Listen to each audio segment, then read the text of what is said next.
예, 안녕하십니까.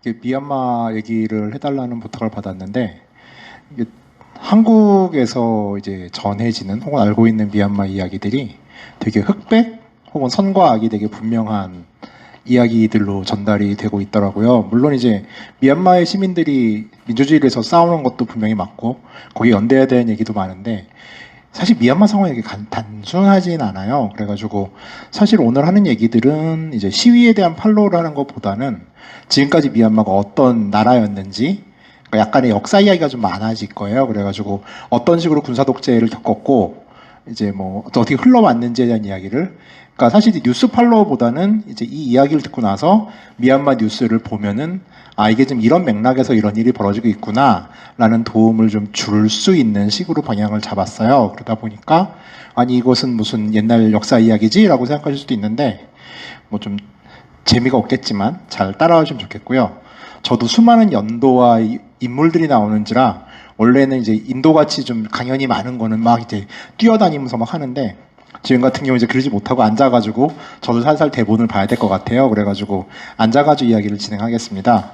뭐 저는 여기는 이제 충북참여연대는 되게 자주 왔죠. 한 3번째 오고 있는데 뭐 모르시는 분들이 있으면 그냥 여행 작가인데 여행 작가 치고 되게 이상하게 풀려가지고 뭐 시사인 같은데 글도 쓰고 최근에는 다음 달에 홍콩 민주화 운동을 좀 제가 많이 따라다녔거든요. 홍콩 여행 작가이기도 하지만은 홍콩 그 민주화 운동을 에 대한 르포가 한국에서 만든 책 중에서 최초로 나올 것 같아요. 그래가지고 뭐 그런저런 이런 국제 분쟁과 관련된 곁가지의 일을 하고 있는데 요새는 이 곁가지가 좀 더 커지는 느낌이긴 하더라고요.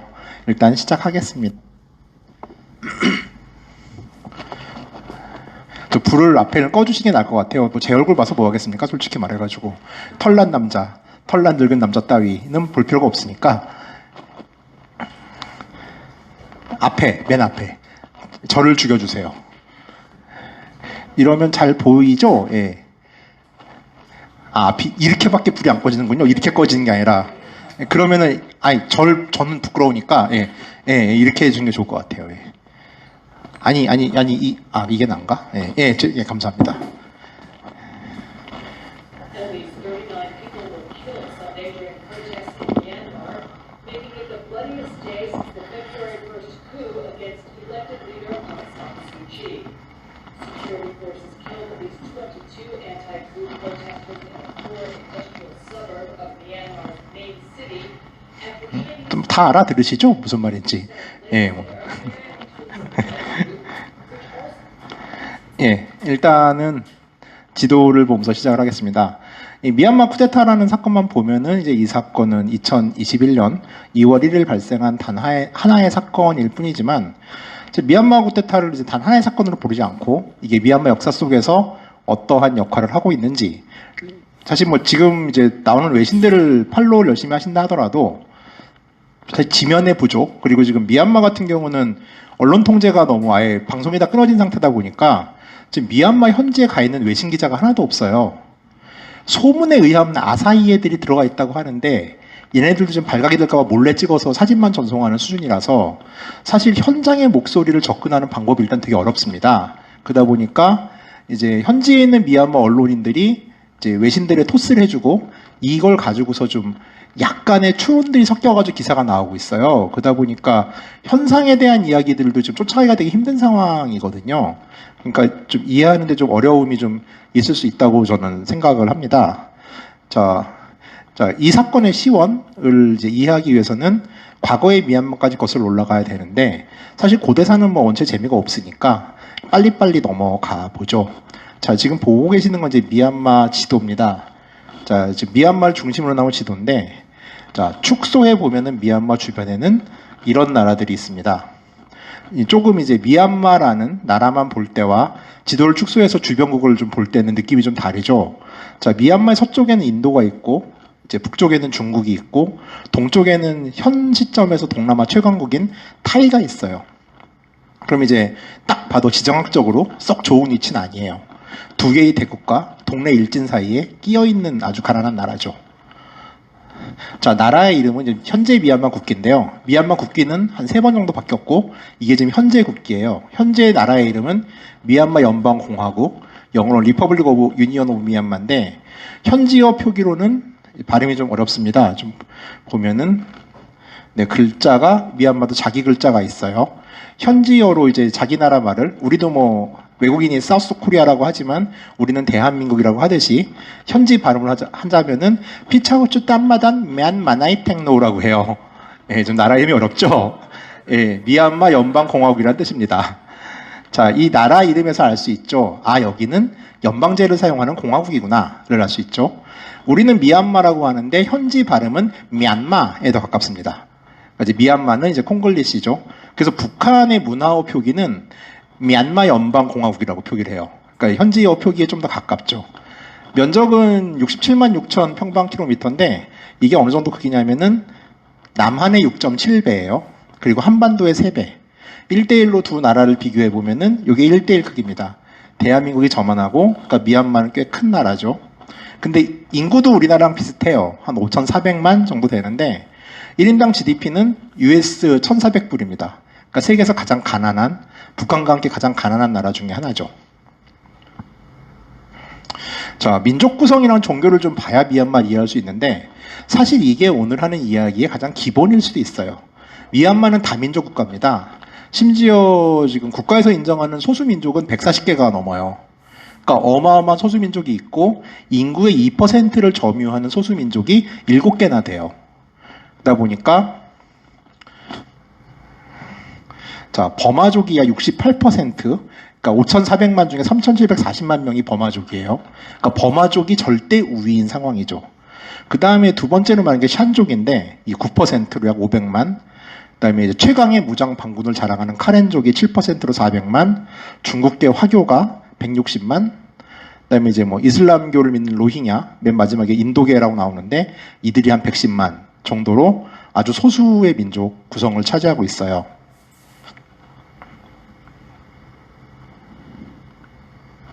네, 이런 구조고요. 종교를 보면은 불교가 90%예요.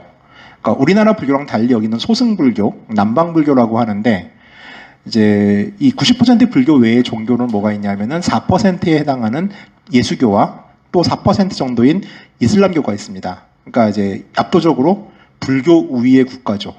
그러니까 쉽게 말해서 미얀마의 정체성은 간단하게 말하면은 불교도인 버마족이 인구의 절대 우위를 차지한 나라라고 보시면 돼요. 이건 아주 중요한 키포인트가 됩니다. 앞으로의 이야기에서. 그리고 이 나라를 이해하기 위해서도 말이죠. 자, 그래서 이제 영토별로 인도는 이런 미얀마는 이렇게 지역별로 소수민족이 사는 지역이 나눠져 있고, 미얀마의 주도 소수민족이 사는 지역별로 쪼개져 있어요.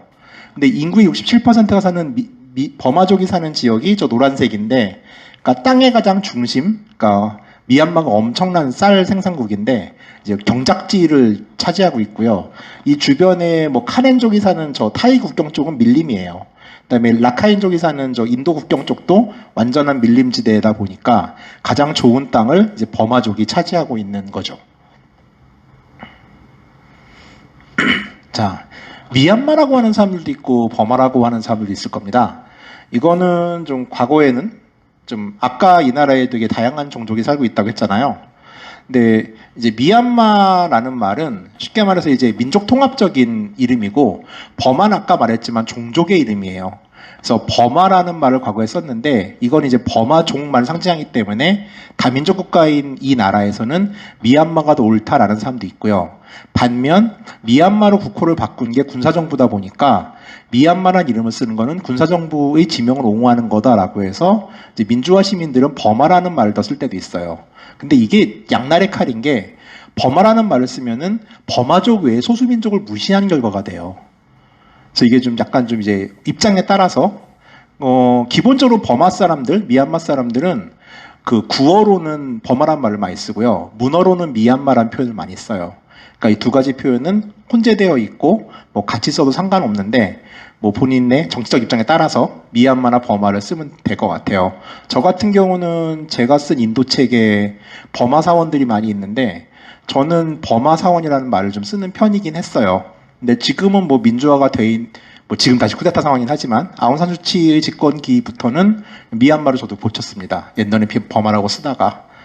자, 아주 간단한 역사인데 뭐 이 나라에는 다양한 종족이 살고 있다고 말했잖아요. 그러니까 대부분의 통일 국가는 버마족이 만들었지만은 소수민족들도 약간의 나라를 만들긴 했어요. 그러니까 대부분 이제 큰 나라가 뭐 원나라, 몽골의 침입으로 멸망했을 때 같은 경우는 미얀마의 왕조가 사라졌을 때 소수민족 국가들이 좀 등장을 했었고 이게 다시 버마족에서 통합이 되는, 그러다 보니까 미얀마의 왕조사는 버마족이 소수민족을 탄압하는, 그 소수민족을 노예화했던 역사예요. 그러다 보니까 이 버마족과 비버마족은 항상 가해와 피가해를 반복하는 관계예요. 그러니까 뭐 지금 이제 뭐 뉴스공장이나 이런 걸 들으시는 분들은 이제 마치 뭐 이제 뭐 로힝야나 이런 소수민족들이 과거에 우리 친일파와 같다고 이해하실지 모르겠는데, 이 가해와 이제 피해는 서로가 역사 속에서 반복을 했기 때문에 단순하게 보기도 되게 어려운 문제더라고요. 미얀마 역사를 들여다 보면은 뭐 간단하게 보면은 애니메이션이 좀 멋있긴 하지만, 예, 처음 이제 등장했던 왕조가 이제 바강 왕조고요. 이 나라가 이제 원나라의 침입으로 글자가 하나도 안 보이네요. 네, 그리고요. 글자가 안 보니까 좀 당황스러운데, 네, 두 번째로 16세기 따옹 왕조가 이제 이 나라를 지배했어요. 그래서 이제 이들이 미얀마를 재통일하고 제국의 기틀을 수락했고, 심지어 포르투갈을 이깁니다. 이 시절에. 그리고 이제 이 따옹 왕조가 망한 다음에 미얀마의 마지막 왕조가 콩방 왕조예요. 이 왕조는 19세기 후반까지 미얀마를 다스리는데, 지금 미얀마의 수도인 랭군이 바로 이때 만들어진 지역입니다. 그리고 이제 브리티시 미얀마 시절, 영국 식민지 시절을 거치고 잠시, 아주 잠시, 그러니까 1942년부터 45년까지 일본 점령 시기를 거쳐요. 그리고 일본 점령 시기인 3년을 거치고 나서 다시 영국이 2년간 지배를 하고서 미얀마가 독립을 하죠.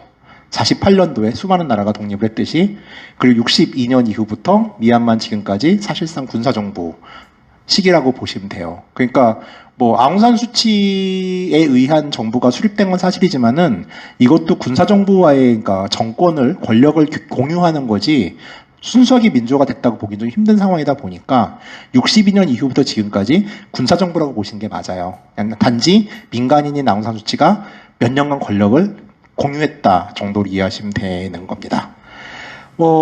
그리고 이 콩방 왕조 얘기를 잠깐 하면은, 이 콩방 왕조는 얼마나 셌냐? 미얀마의 마지막 제국이었던 이 콩방 왕조는 타이를 점령해요, 심지어. 그래가지고 혹시 태국 여행을 하신 분들이 있다면은 아유타야라는 지역을 가보셨은 분이 있을 텐데, 이 아유타야에 가면 이렇게 부처님 목 잘린 동상들이 있잖아요. 이 아유타야가 당시 타이의 수도였어요. 근데 미얀마의 콩방 왕조의 침입으로 타이 왕조가 멸망을 하고 이제 방콕으로 천도하게 됩니다. 그래서 우리가 많이 가는 동남아 여행지 방콕이 이 미얀마 덕분에 타이가 아유타야에서 방콕으로 수도를 옮기면서 생긴 지역이다 정도는 그냥 상식적으로 알아두시면 될 것 같아요. 자, 다시 나왔는데 이제 아까 했던 이거는 지금 제가 아까 해야 되는 얘기인데 먼저 했어요. 미얀마냐 버마냐 넘어갈게요.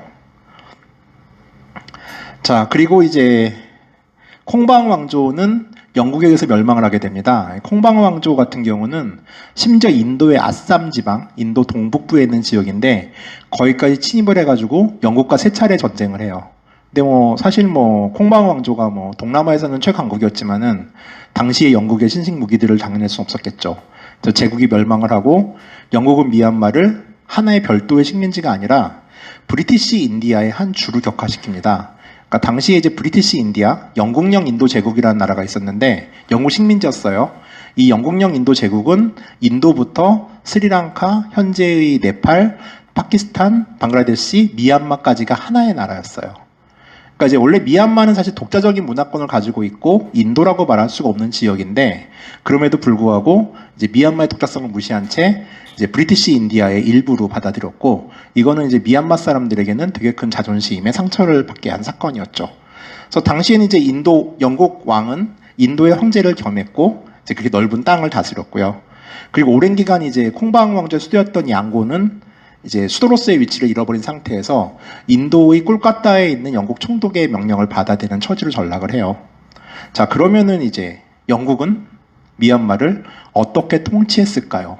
여기서부터 사실 이제 우리가 알고 있는 로힝야부터 하는 모든 문제가 시작이 되는데, 영국 통치의 가장 기본은 디바인드 앤 룰이라고 하죠. 분할하여 통치하라.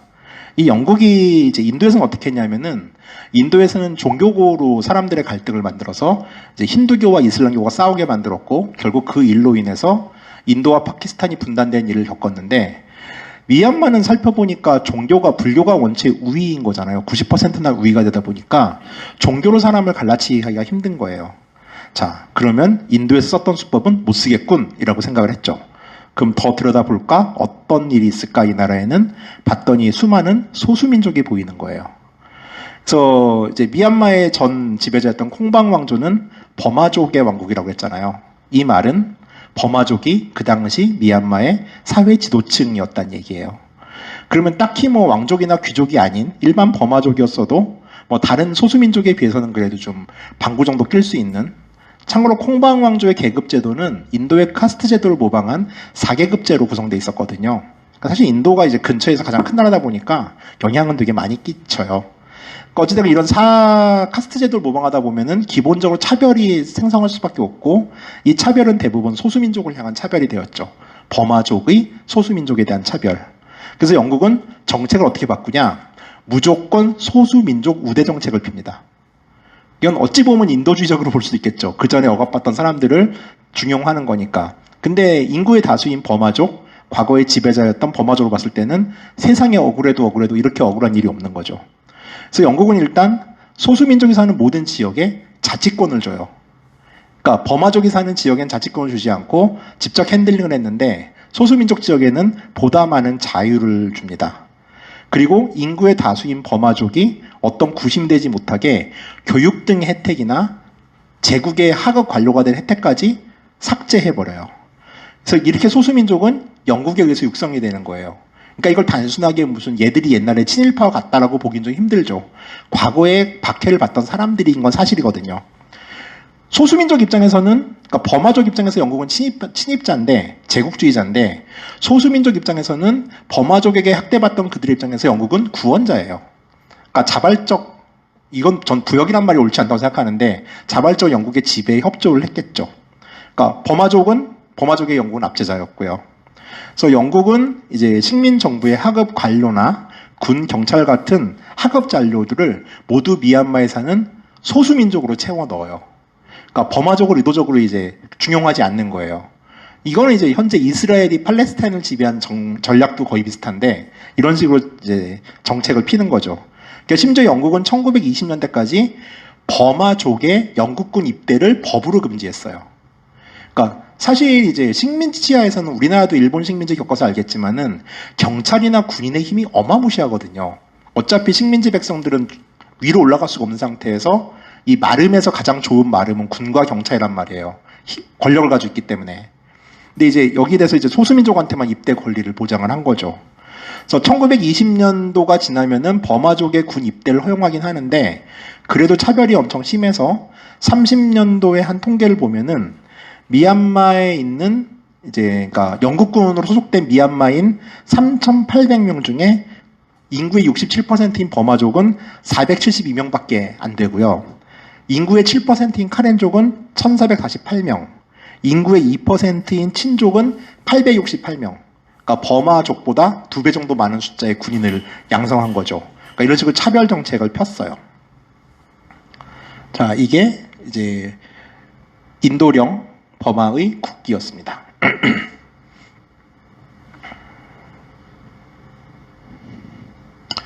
자, 그리고 31년도에는 이제 그 문제가 많은 인도인의 미얀마 이주도 영국이 허용을 해요. 이거야 뭐 이제 영국 입장에서는 뭐 식민지 백성끼리 자유로운 왕래라고 생각할 수 있었을 텐데, 미얀마 입장에서 인도인 이주는 조금 다른 상황이었어요.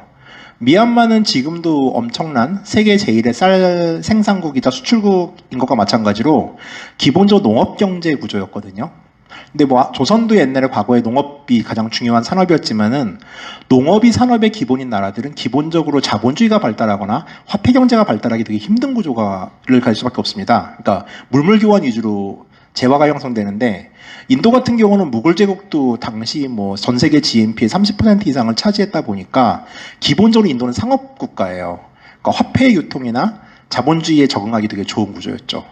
그러다 보니까 미얀마는 금융업이나 유통업, 물류업 같은 게 발달되지 않은 상태에서 인도인들이 대거 이주하면서 인도인들이 모든 상권을 장악하게 된 결과를 맞이하게 되는 거예요. 그러니까 이것도 버마족 입장에서는 우리의 물건들이 수탈당하는, 그러니까 민족적 자긍심을 좀 건드리는 그 민족주의가 발화될 수 있는 지점을 이제 자극하게 된 거죠. 그러니까 인도의 이런 수완 때문에 이제 로힝야 문제가 생기게 되는데, 어찌됐건 인도인의 미얀마 이주로 모든 물류와 금융업을 인도인이 장악하게 됩니다. 그러니까 1931년도에 아주 짧은 시간에 인도인이 미얀마를 이주를 했는데, 당시 미얀마에서 가장 큰 도시였던 랭군이 5년 만에 거주민의 33%가 인도인으로 채워져요. 그리고 이제 이 랭군의 거주민의 3분의 2는 외국인이었어요, 심지어. 그러니까 과거의 수도가 외국인의 도시가 된 거죠.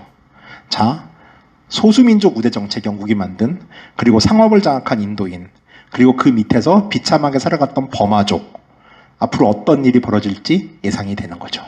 이게 비극의 시작입니다. 자, 영국 입장에서야 뭐 이제 이렇게 소수민족을 키워내서 얘네들이 끝까지 제국에 충실한 식민이 되길 바랐겠지만은, 사람이란 게 그렇지가 않잖아요. 공부를 하다 보면은 저 전애들이 왜 우리를 지배하지? 우리랑 피부가 같은 사람들에 차별받지? 우리는 왜 다르지? 라고 하면서 민족주의가 시작이 되죠. 이런 식으로. 그러니까 좀 공부하면서 자기 민족의 처지에 눈을 뜨게 되는 거죠. 인도가 먼저 이런 민족주의에 눈을 뜨게 됩니다. 그래서 인도는 미얀마보다 30년 먼저 자치 독립운동이 시작이 되고요. 영국은 이런 인도의 독립운동을 막기 위해서, 이 두 나라는 계속 얘기가 이어져요. 막기 위해서 인도에 있는 수많은 독립운동가를 당시로서 인도인 기준으로는 격오지인 미얀마로 추방을 해요. 그리고 수도를 캘커타에서 델리로 옮깁니다. 인도 독립운동을 말살하려고. 그래서 인도의 수많은 독립운동가들이 미얀마로 추방을 당했는데, 이 사람들이 미얀마에 가서 놀지 않았을 거 아니에요. 이제 미얀마의 하급 관료들에게 민족주의를 주입하기 시작하는 거예요.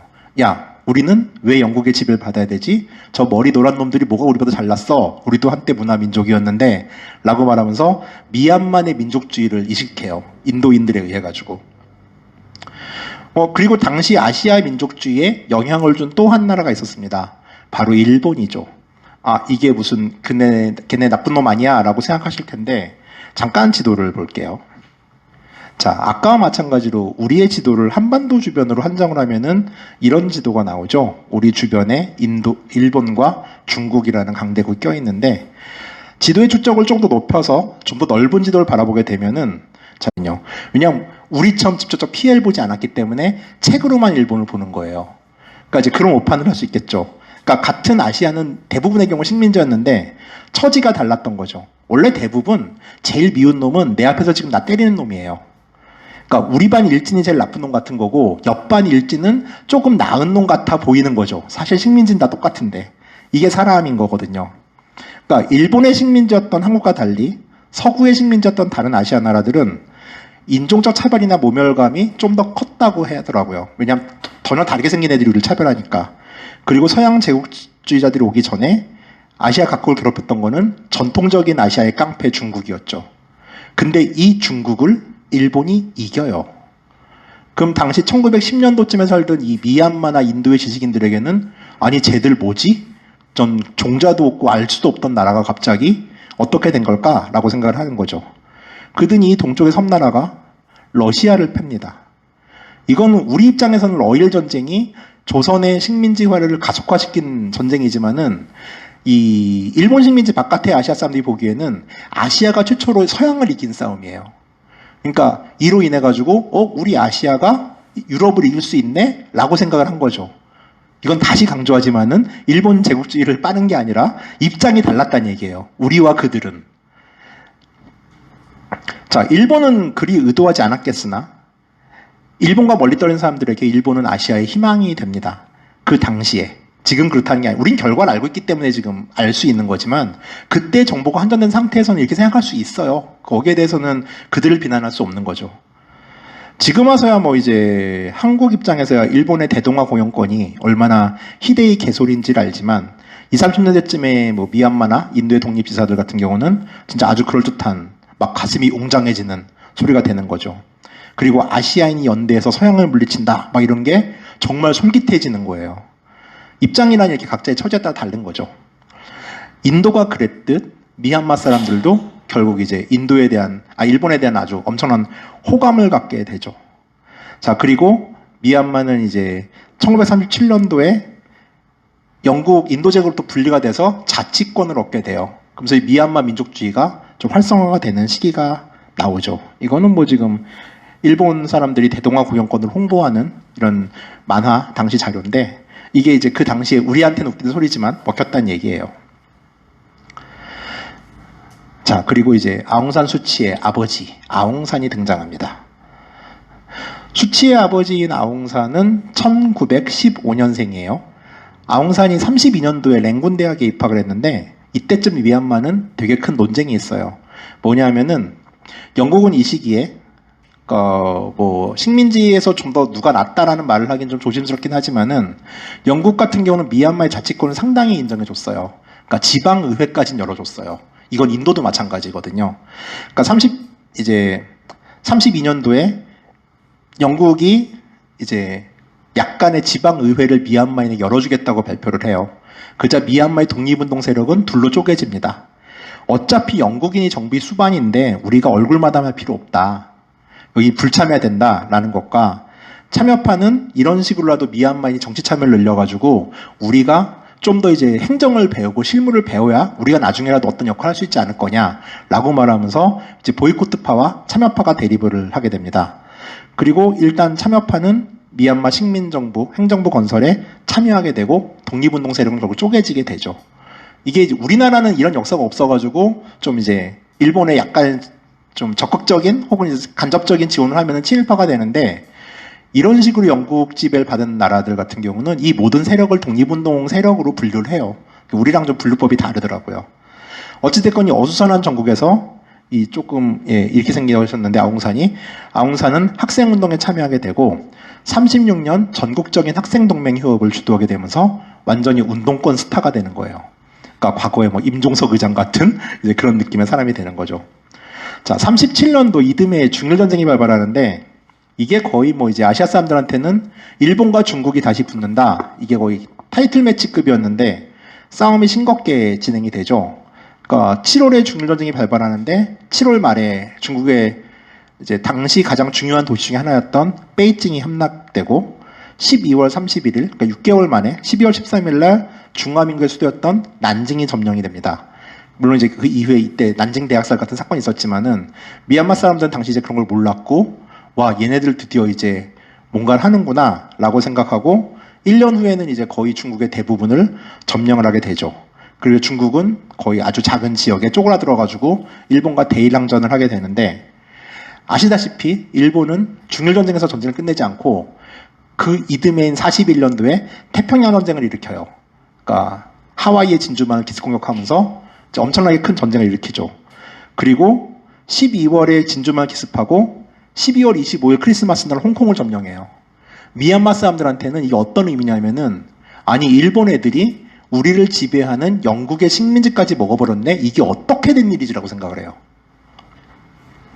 자, 일본군은 동남아로 눈을 돌립니다. 그래서 이게 지금 당시 이제 일본 제국이 태평양전쟁을 하던 당시 강역도인데, 이 지도를 보면은 뭐 좀 이렇죠 또. 자, 41년 크리스마스 날 홍콩이 들어왔다고 그랬잖아요. 그러고 나서 바로 어떤 일이 발생하냐? 그래서 보면은 얼마 안 가서 싱가포르이 떨어져요. 그리고 미얀마까지 떨어지는 거죠. 이게 불과 3개월 사이 벌어진 일이에요. 자, 지도에서 보면은 그럼 인도차이나는 왜 안 먹었지? 라고 생각하는데, 인도차이나 같은 경우는 프랑스령이잖아요, 원래. 근데 이 당시 이미 히틀러가 프랑스를 점령한 상태예요.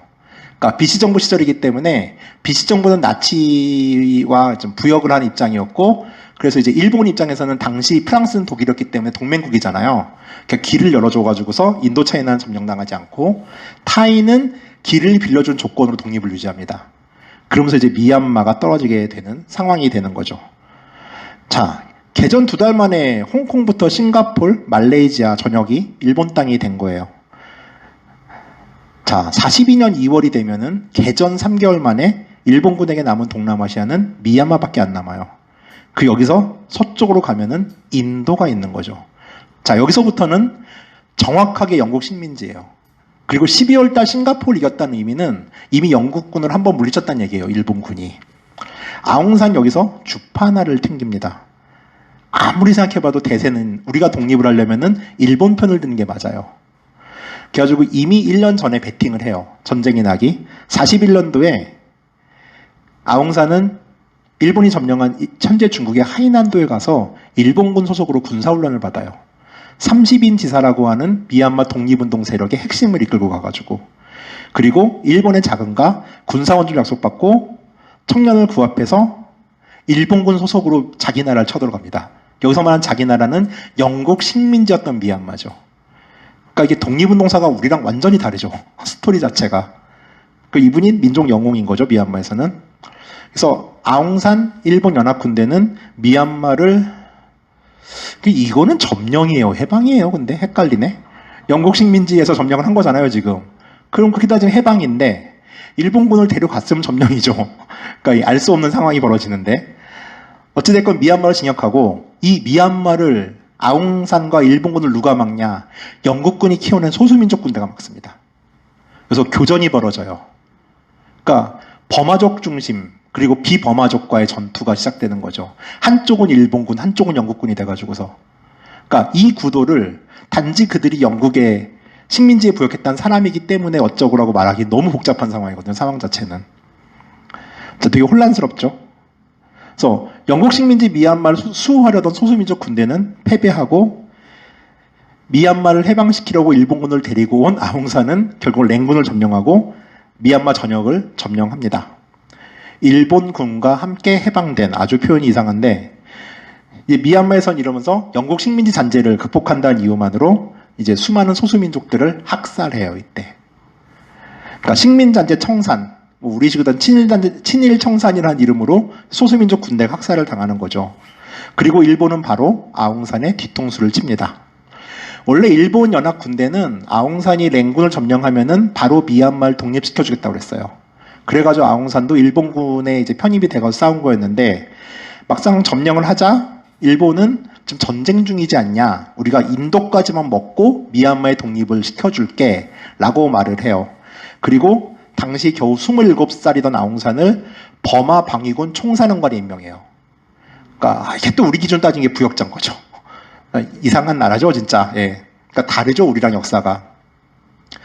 승승장구하던 일본은 여세일보라서 인도까지 먹으려고 하는데, 이 와중에서 이제 아시는 분은 아시는 태평양 전쟁 최고의 병크, 일본군이 했던 최고의 실수인 인팔작전이라는 전쟁에서 일본군이 대패를 합니다. 무타구치 레냐라고 하는, 이제 검색해 보시면 아시겠지만은, 한국 입장에서는 독립훈장을 줘야 된다고도 주장하는 되게 전쟁을 못한 일본 장군이 있었어요.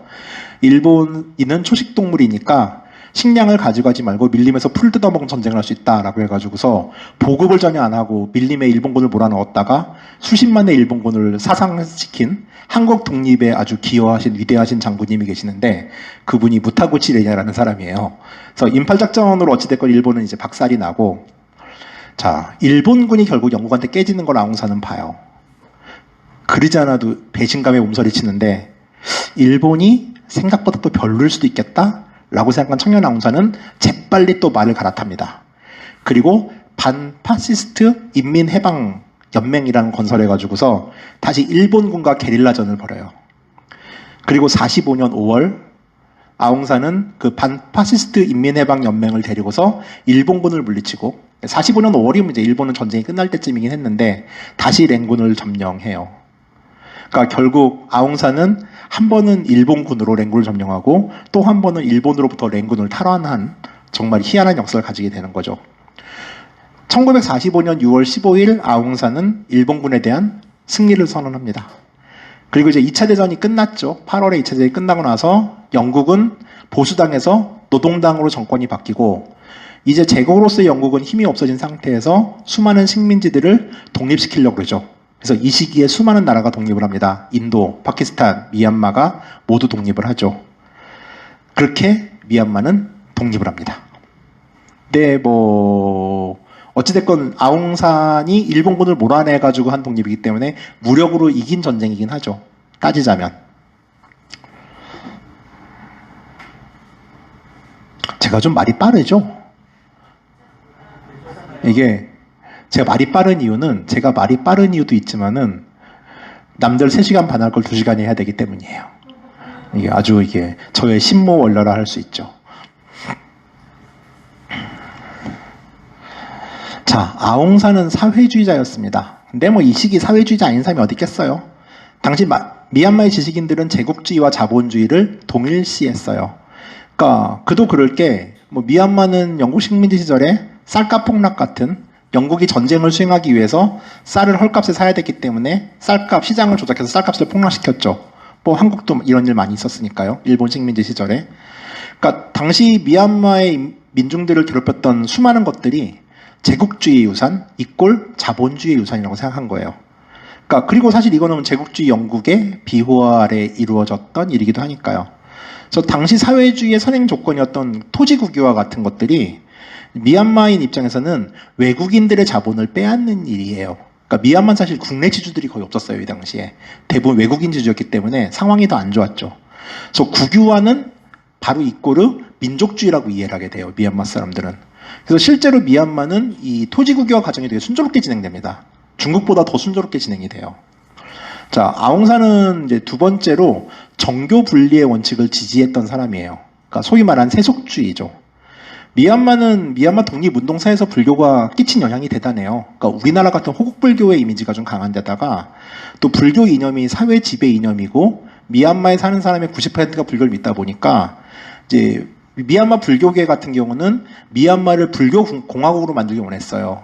그러니까 종교 국가로 만들기 원했는데 아웅산은 종교 국가가 됐을 경우에 위험함을 좀 깨달았던 거죠. 그래서 모든 종교가 평등한 세속주의 국가를 지지했어요. 근데 이건 사실 이 때문에 아웅산은 이후로 불교도들에게 되게 미움을 많이 받아요. 그다음에 세 번째는 아웅산은 소수민족에 대한 이해가 있었어요. 그러니까 아웅산도 자신이 일본군으로서 미얀마를 점령할 때 소수민족과 전투를 했지만은 결국 이런 소수민족 문제라는 거는 특히 누가 가해고 누가 피해라는 것들이 같은 땅에서 사는 사람들끼리는 결국 빈번하게 이룰 수밖에 없거든요. 그러니까 위대한 정치 지도자라면은 어느 순간 이거는 일소를 해야 돼요. 왜냐하면 보복이 끊임없이 악순환이 되기 때문에 이것이 100년, 200년 갈 수도 있거든요. 그래서 소수민족 문제에 있어가지고 일찌감치 영국과 독립회담을 하면서 소수민족 문제를 의제에 올리고 이 회담에서 미얀마 연방이라는 꿈을 꿉니다. 그러니까 각 소수민족, 각 민족이 각자의 권한을 가지고 자치적으로 독립하는 연방제를 만들고 각 소수민족 그룹은 연방에 가입하되 연방 가입 10년 후에 주민투표를 통해 가지고 연방 탈퇴 이후 독립까지 보장해준다라는 파격적인 정책으로 미얀마의 소수민족들을 끌어안아요. 그러니까 사실 아웅산이 결국 암살당하는데 아웅산이 좀 집권했다라면은 미얀마 역사는 좀 더 순탄했을지도 모르겠죠.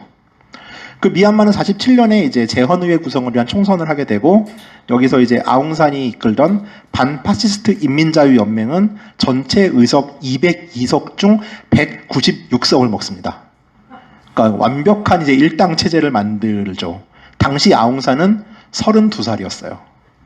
그러니까 완전히 뭐 이제 자 32살의 건국 대통령이 등장할 것인가? 근데 사실 아웅산은 당시 이제 미얀마 민중들의 광범위한 지지를 받긴 했는데 문제는 정적들이 되게 많았어요. 이를테면은 이제 여기도 연세드신 어르신들이 계시지만은 32살짜리 정치 스타가 떴을 때 이 노인들이 싫을 거 아니에요. 그러니까 어린 놈이 뭘 알아 이런 것도 있었고 일본에 붙었다 영국에 붙었다 했던 그 이력들도 적들에게는 공격하기 되게 좋은 위치였고 특히 영국도 뭐 아웅산의 정치적 힘 때문에 그를 카운트 파트너 삼긴 했지만은 일본에 붙었던 이력 때문에 인간적으로 아웅산을 되게 싫어했다고 그래요. 그러니까 이제 민중의 지지는 받지만은 좀 이제 그 외에 협상을 해야 되는 사람들에게는 좀 불리한 입장이었죠. 그리고 미얀마도 이제 독립에 참여한 원로들이 있는데 그들이 보기에 아웅산은 과격해 보였던 거죠. 그리고 불교 쪽에서도 아웅산을 썩 좋아하지 않았고. 그러니까 그의 소수민족 정책은 인구 다수인 버마족의 반감을 샀고요. 정교 분리 정책은 인구의 절대 다수를 차지하는 불교도들의 반감을 살 수밖에 없는 정책이었어요. 근데 이거를 아웅산은 독립운동의 아버지라는 파운딩 파더라는 자신의 능력과 업적, 개인기로 이걸 돌파해 나갔던 거죠. 하지만 상황이 이렇게 우호적이진 않았어요. 뭐 건국 초기 아웅산이 있기 때문에 대놓고 불만을 드러내지 못했지만은 불만을 가진 세력들은 많았죠. 자, 1948년 아웅산은 암살당합니다. 47년. 독립국가 수립 6개월 전에 암살을 당하게 되고 자신이 임명하려고 했던 섀도우 캐비닛 강요 6명과 함께 암살을 당해요. 그러니까 건국 미얀마, 초기 미얀마의 꿈은 이렇게 깨지는 거죠. 표면적으로 암살범은 영국 식민지 시절에 수상을 짓는 우쏘라고 알려져 있는데 뭐 결국 이 사람 이제 형장의 예술로 사라지지만은 김구의 암살을 가지고도 지금까지도 뭐 누구의 음모다 이런 말이 있잖아요. 그러니까 아웅산의 암살로도 미얀마에서는 약간 이제 끊어지지 않은 떡밥인 거죠. 역사를 좋아하는 사람들한테는. 그러니까 뭐 이러쿵저러쿵 하면서 이제 아웅산의 죽음도 어찌됐건 미얀마에서 되게 중요한 이슈인데 아웅산이 죽던 해 아웅산 수치는 2살이었습니다.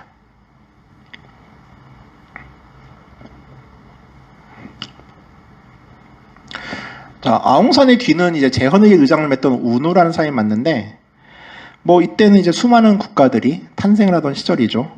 근데 이게 아웅산이 죽자 아웅산이 수많은 자치를 보장했던 소수민족들이 불안해해요.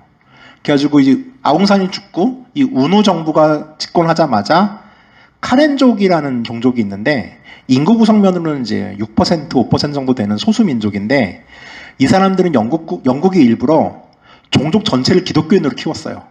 그래서 카렌족은 미얀마에서 유일한 기독교인들이에요. 이 카렌족이 무장투쟁을 일으킵니다. 건국하자마자.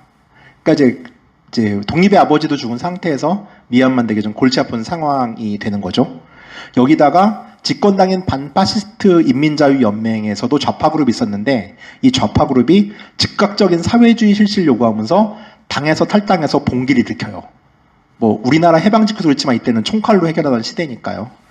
여기에다가 미얀마 북부 국경인 운남이 이제 중국 국경인데 47년, 48년에 무슨 일이 있었어요. 국공내전에서 국민당이 패배하잖아요. 국민당 패잔병들이 미얀마 국경으로 몰려드는 거예요. 얘는 난민이 아니에요. 무장을 한 난민인 거죠. 그러니까 국경 문제까지 소란스러워지는 거죠. 그러니까 미얀마는 건국 즉시 대혼란에 빠집니다. 수습이 안 될 정도로.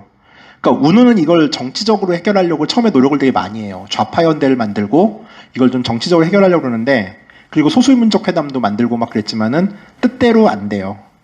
뭐 사실 이런 게 이런 거죠. 그러니까 세상 일에서는 특히 정치적 영역에서는 대부분 타협하고 화해하자고 하는 사람들 인기가 없어요. 아싸라게 다 죽이자, 뭐 죽창을 들자 이런 사람들 인기가 있죠. 그러니까 타협을 하는 사람들은 사쿠라가 되죠. 대부분의 경우. 그러니까 미얀마도 같은 상황이었어요. 소수민족과 타협을 하자고 하면은 다수인 버마족들이 왜 쟤들과 타협을 해? 쟤들은 영국 식민지 시절에 우리를 죽였던 사람들인데라고 말하는 거죠. 우누는 이걸 돌파할 능력이 없었어요. 그러니까 모든 것들이 흐지부지 되면서 미얀마의 모든 갈등이 터져나오는 상황이 됩니다. 그러니까 심지어 이제 우누는 이런 정치적 위기를 맞자마자 결국 어떻게 의존을 하냐면은 미얀마 인구의 90% 차지한 불교도에게 의지를 해요. 그래서 미얀마를 불교 국가로 만들려고 노력을 해요. 근데 이건 또 다른 소수민족의 또 반대에 부딪히게 될 거 아니에요. 그래서 1년 만에 또 이 정책을 철회해요. 그러니까 오락가락하는 상황이 벌어지고 계속 혼란이 이어지는 거죠. 자, 우누는 불교 민족주의, 불교 사회주의라는 개념을 만드는데 이게 좀 약간 희한해요. 지금 들으면은. 그러니까 미얀마가 혼란에 빠진 거는 영국인들이 서구의 사상을 들여왔기 때문이고 그래서 우리는 그로 인해 불교의 정신을 망각했기 때문에 이런 혼란이 빠졌다. 불교는 기본적으로 욕망을 되게 좀 헛된 것으로 보잖아요. 그러니까 우는 어떻게 이해를 했냐면은 서구 자본주의 물질 문명 기독교를 하나로 봤어요. 그리고 사회주의가 추구하는 복지나 평등, 욕망의 절제를 사회주의이자 불교의 가치로 본 거예요. 근데 사실 이렇게 뭐 이제 우리식 사회주의, 뭐 우리식 불교 뭐 이렇게 하면 다들 상태 안 좋은 건 다들 아시잖아요. 우리도 우리식 민주주의가 있었다시피 우리식 하면 다들 상태들이 안 좋아지는데, 그러니까 이 우는 결국 어떻게 얘기를 했냐면은 미얀마식 불교 사회주의가 모든 국민에게 해탈을 가깝게 한다라는 약간 좀 광신적인 상황에 빠지게 되고 그래서 국가 전체를 모두가 해탈을 꿈꾸는 도장으로 만들자라고 선언을 해요. 그러니까 당연히 뭐 이제 또 문제가 생겼겠죠. 그러니까 사실 정치적인 갈등을 종교를 끌어들여서 해결하려고 그러면은 역사상 잘된 일이 없어요. 근데 우누는 이 실수를 하는 거죠. 그리고 결국 이제 저항에 빠지게 되고 우누는 한 발 물렀습니다. 그러자 기독권화 되어버린 불교와 소수민족에 대한 강경체를 주장하는 군부가 우누 정부에 불만을 가지게 되죠. 1962년 군 사령관이자 아웅산과 함께 일본의 지원을 받아 하이난도에서 군사훈련을 받고 아웅산과 함께 아웅산과 일본군의 힘을 얻어서 랭군을 점령하고 아웅산과 함께 랭군을 탈환한 장군 내윈이 군사쿠데타를 일으킵니다. 미얀마 1기 군사정권 박정희는 아니고 내윈의 등장이죠. 네, 이제 박정희와 달리 내윈은 이제 독립운동에 기여를 한 건 분명히 맞아요. 아웅산의 가장 큰 동료였기 때문에 30인지 사이 한 사람이다 보니까 이 내윈의 쿠데타에는 사실 미얀마에서 당시 미얀마 사람들에게는 약간 그리 거부 반응 없이 받아들여져요. 뭐 일본군의 군사를 받았지만 어쨌든 아웅산의 동료였다는 것들이 이제 그 내윈 군사정부의 정통성을 부여한 거죠. 자, 내윈은 집권 초반에 그 말 많았던 운우가 추진했던 불교 국교화를 폐지하고 불교 사회주의도 폐기를 합니다. 그러니까 아웅산의 후계자다운 움직임을 보여요. 그리고 승려의 신분을 증명한 도첩제 같은 걸 만들어가지고 사원의 힘도 약화시켜요. 여기까지는 잘했어요. 근데 불교계는 대분노를 하죠. 이 일로 인해가지고. 문제는 이 소수민족 정책이었는데 내윈은 아웅산과 달리 버마족이 미얀마를 이끌어가야 된다고 생각을 해요. 그러면서 소수민족 탄압 정책을 핍니다. 그래서 내윈 집권 기간에 소수민족의 자치권은 모두 폐지되고 미얀마는 중앙집권 국가로서 다시 변신을 하게 돼요. 그러니까 여기서는 소수민족이 이제 되게 분노할 수밖에 없는 상황이죠. 그리고 47년 만들어진 미얀마 재헌헌법의 정신도 이 되돌리는 결과를 맞게 된 거죠. 이게 본격적으로 이제 아웅산의 정책을 반대하는 혹은 거부하는 반동이 되면서 심지어는 여기에 대해서 사람들이 반대하자 모든 정당을 폐지하고 일당 독재로 갑니다. 그러니까 뭐 내윈은 당시 이제 아시아의 수많은 나라들이 채택했던 고립주의를 선택해요.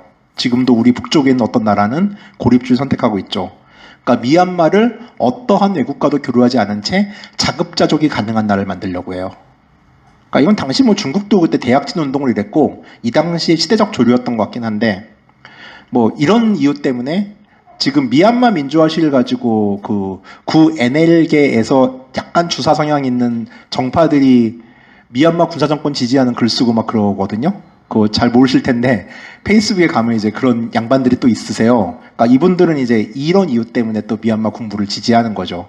그러니까 그분들에게는 독립운동을 했던 전력이 모든 까방권이 되기 때문에 막 자급자족이나 자주 막 이런 말 들으면 막 가슴이 막 뜨거워지는 분들이 계시죠.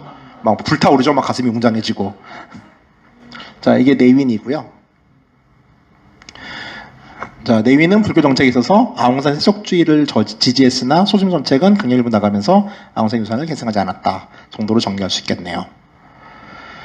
자, 미얀마 62년부터 74년까지 12년 동안 혁명정부가 다스립니다. 그러니까 이렇게 박정희처럼 뭐 좀 하다가 민간으로 갈아입고서 뭐 한 게 아니라 그냥 군사정부가 포고령으로 다스려요. 모든 법이 중지된 상태에서. 그 내윈은 혁명평의회 의장으로서 실질적인 실권을 행사하죠. 그다음 74년 쿠데타로부터 12년이 지나가지고 드디어 새 헌법이 만들어지고 내윈은 전역해서 민간인으로 대통령 및 대통령 겸 수상 겸 국방부 장관 겸 당의장의 자리에 오르죠. 혁명평의회의 모든 권한은 이제 내윈이 만든 버마 사회주의 개혁당으로 이양됩니다. 이쯤에서 이제 내윈이 무슨 말을 했냐?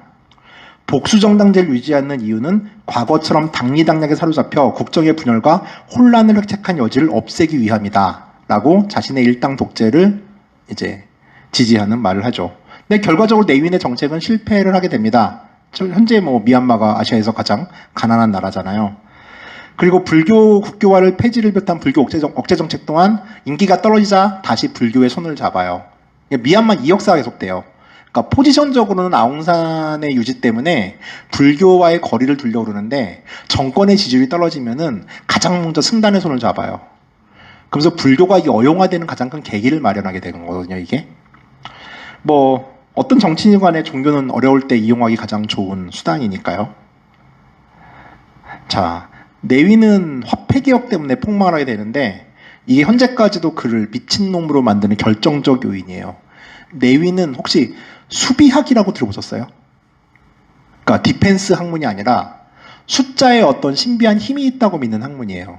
그래가지고 막 이제 저의 생년월일 4줄 집어넣으면은 저한테는 뭐 18이라는 숫자가 이롭다, 이게 행운의 숫자다 이런 게 있어요, 수비학에서는. 근데 내위는 90이라는 숫자가 되게 그에게 행운의 숫자였다고 그래요. 그래서 내위는 화폐 개혁을 단행하면서 아주 이상한 돈 단위를 만들어내요. 지금 보시면은 하나 더 뒤로 가면 이게 좀 15원짜리고요, 15자시고요. 35자시고요. 원래 돈이 이렇게 10, 20, 50, 100 이렇게 가잖아요, 대부분. 근데 15, 35, 75, 90짜리 돈이 나와요. 계산하기 되게 힘들겠죠, 거스름돈 주기. 그럼 구구단을 아주 되게 많이 해야 되는데, 이런 이상한 화폐 개혁을 하고 2년 후인 87년에 다시 또 화폐 개혁을 단행해서 45자과 90자 이외의 모든 고액번을 은행에서 바꿔줄 게 아니라 휴지로 만들어버려요. 그러니까 화폐 개혁의 상식을 벗어난 거죠. 이러면은 돈을 가지고 있던, 그러니까 금이나 땅을 가지고 있는, 부동산을 가진 사람이 아니라 돈을 쌓아둔 사람이나 은행에 예금한 사람들은 그냥 망하는 거예요, 그 자리에서. 그러니까 경제가 거의 폭망에 빠지게 됩니다. 이러니 불만이 안 터질 수가 없겠죠.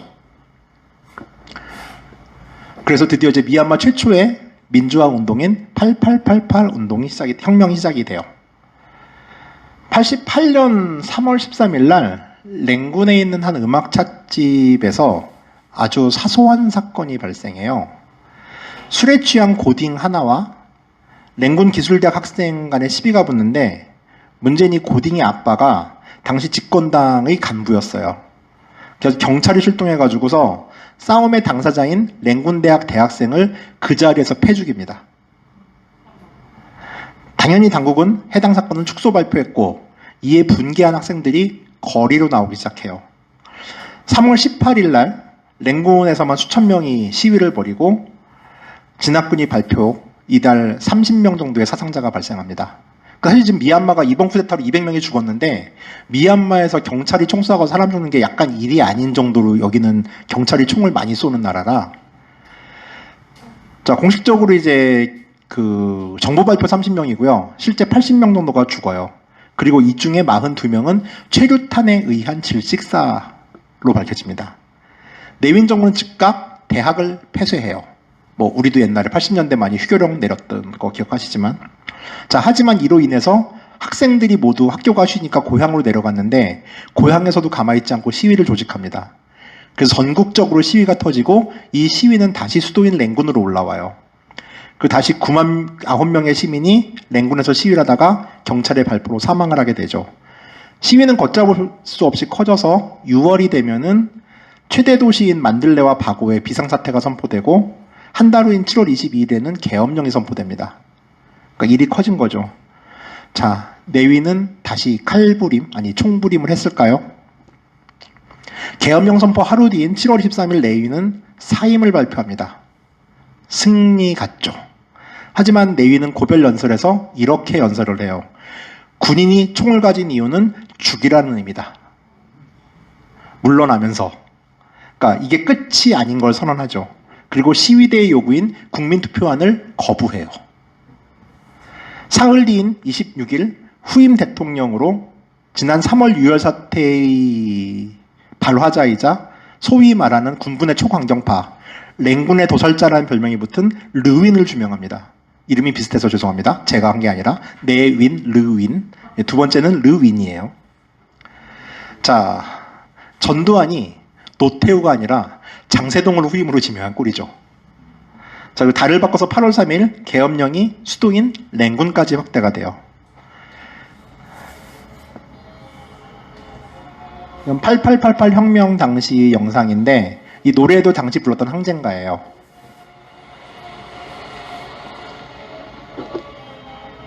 네, 88년에 벌어진 일이니까 우리도 87년 이듬해잖아요. 되게 좀 약간 비슷한 역사죠.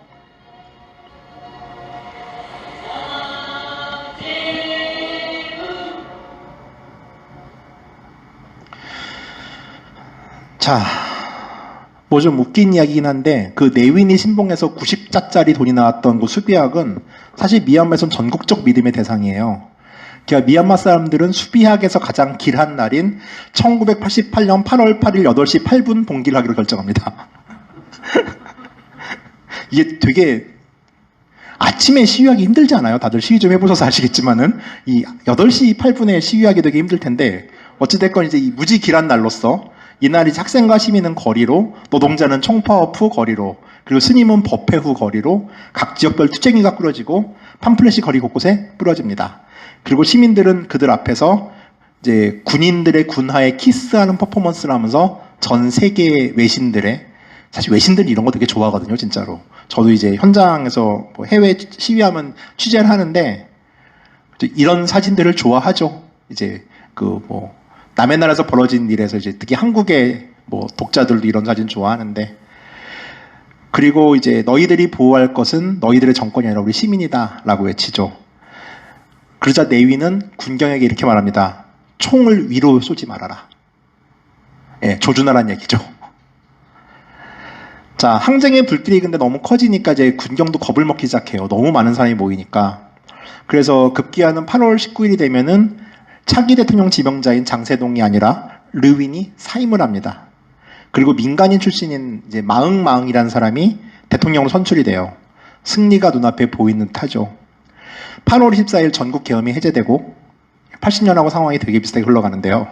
이틀 뒤인 26일 아웅산 수치가 최초로 시위대 앞에 모습을 드러냅니다.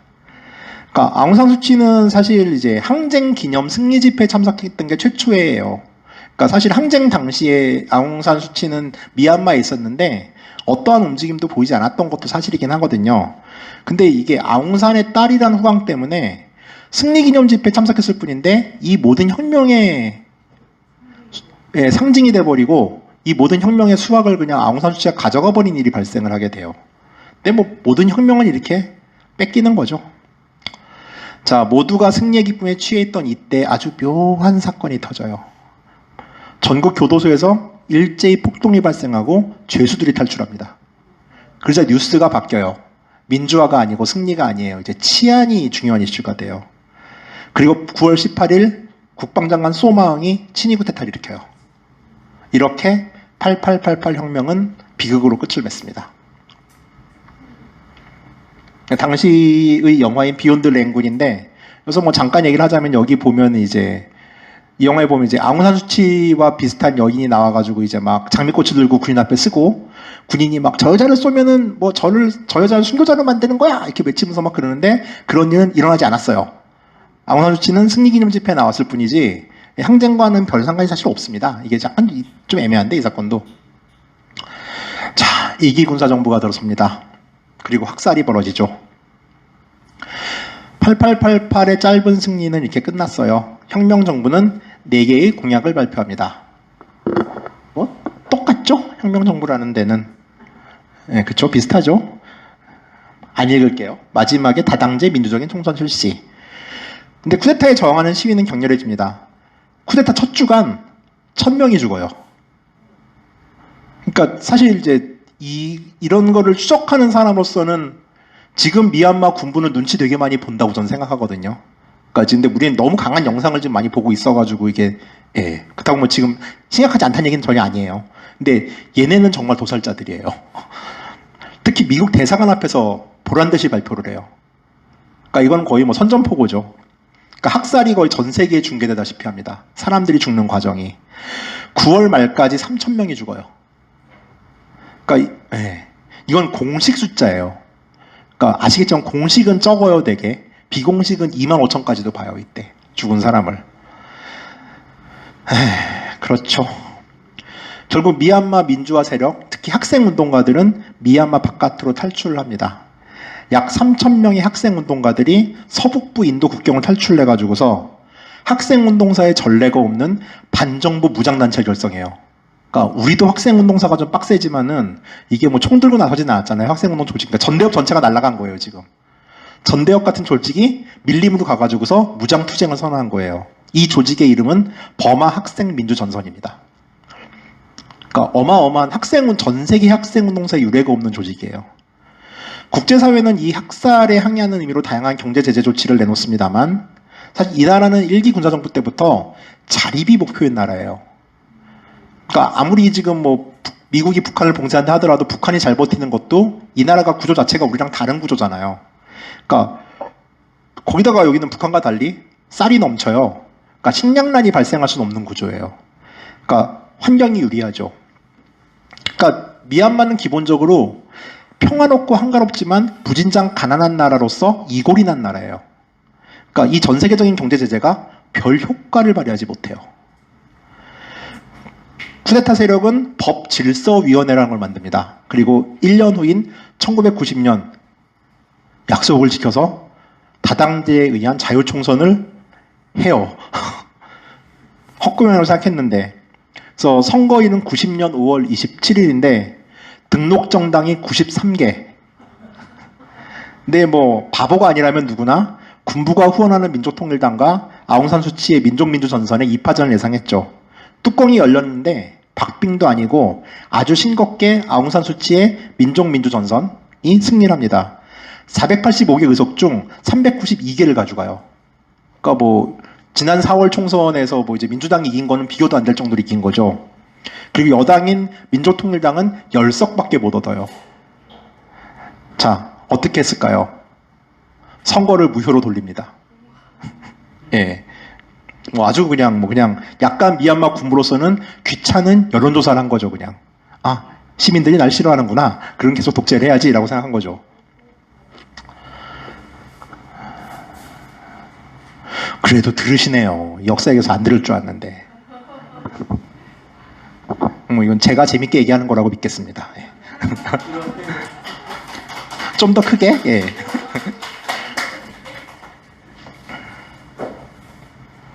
자, 아웅산 수치 여사의 어린 시절이에요. 이 사진 구하느라 힘들었어요. 1945년생입니다. 아웅산 수치는. 아버지인 아웅산이 암살당했을 때 겨우 2살. 1960년 어머니가 델리 주재인 미얀마 대사관의 대사로 부임을 하면서 학창 시절을 인도에서 보내요. 그래서 63년도에 델리 대안의 레이디 스리랑 콜리지라고 하는 되게 꽤 유명한 명문 대학이에요. 여길 나와서 대학원은 옥스퍼드로 갑니다. 그래서 유스 컬리지에서 석사, 런던대에서 동양아프리카 연구학원에서 박사를 따죠. 그리고 1기 군사정부 말기인 85년부터 86년까지는 일본 교토대학의 개건연구원으로 가서 자신의 아버지인 아웅산을 연구해요. 그러니까 아웅산이 또 일본과 관계가 좋다 보니까 일본 쪽에 아웅산 자료가 많았나 봐요. 그리고 86년에 일본 생활을 끝내고 런던에 돌아가 있다가 엄마가 아프다는 소식을 듣고서 88년 4월 미얀마로 건너와요.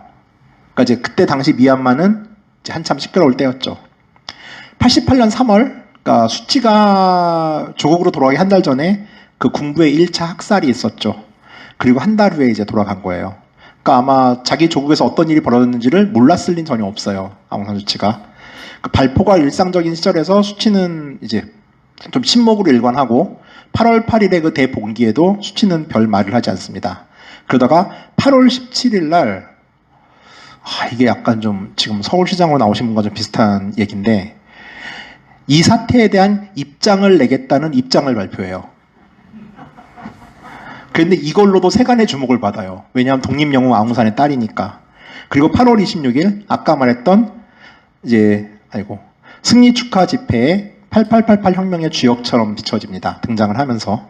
그러니까 아웅산 수치 집권기에는 이때의 침묵에 대해서 뭐 사실은 이게 아니고 뭐 계획을 했었어 이렇게 얘기를 하는데 집권기의 미화로 보이는 경향도 좀 있어요. 그래서 이건 참 진인지 잘 모르겠는데 팩트는 이제 마지막 8월 26일 승리 축하 집회에 등장했던 게 수지의 최초 공식 활동이에요. 자, 영화 비욘드 랭을 보면 아까 얘기했지만 이제 그거는 영화적 픽션이라고 말씀했고요.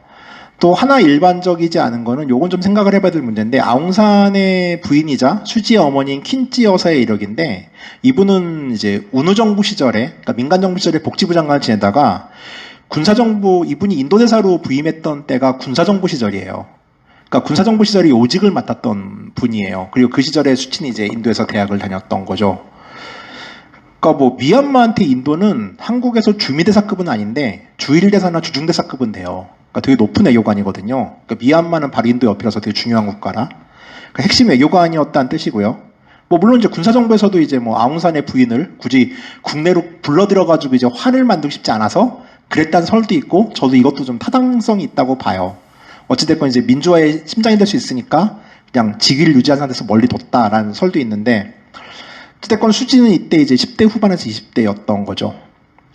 어찌됐건 이제 짧은 이 공식 활동으로 인해서 아웅산수치는 미얀마 사람들 물론 전 세계 사람들에게 민주화 운동의 상징처럼 각인이 됩니다.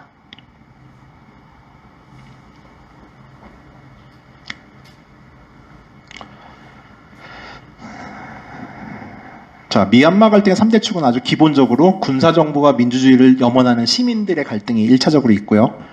그다음에 두 번째는 주류 종교인 불교도와 비불교도 간의 갈등이 있고, 세 번째는 버마족과 비버마족의 갈등이 있어요. 근데 이게 단순하게 막 칼처럼 딱딱 잘리는 게 아니라 섞여 있어요, 이 갈등 구조가. 자, 일단 88년 쿠데타 이후 민주 세력은 모두 지하로 숨어들죠. 누군가는 국경에서, 누군가는 죽은 듯, 누군가는 실제 죽은 채로 약 30년간 미얀마는 조용해요. 정말 무서운 침묵이죠. 이 30년의 침묵이라는 거는. 한 세대가 그냥 바뀌어버린 거예요. 미얀마의 국경지대, 즉 북부 그리고 동쪽의 타이 국경, 서쪽 인도 국경은 소수민족 투쟁의 원래 현장이에요.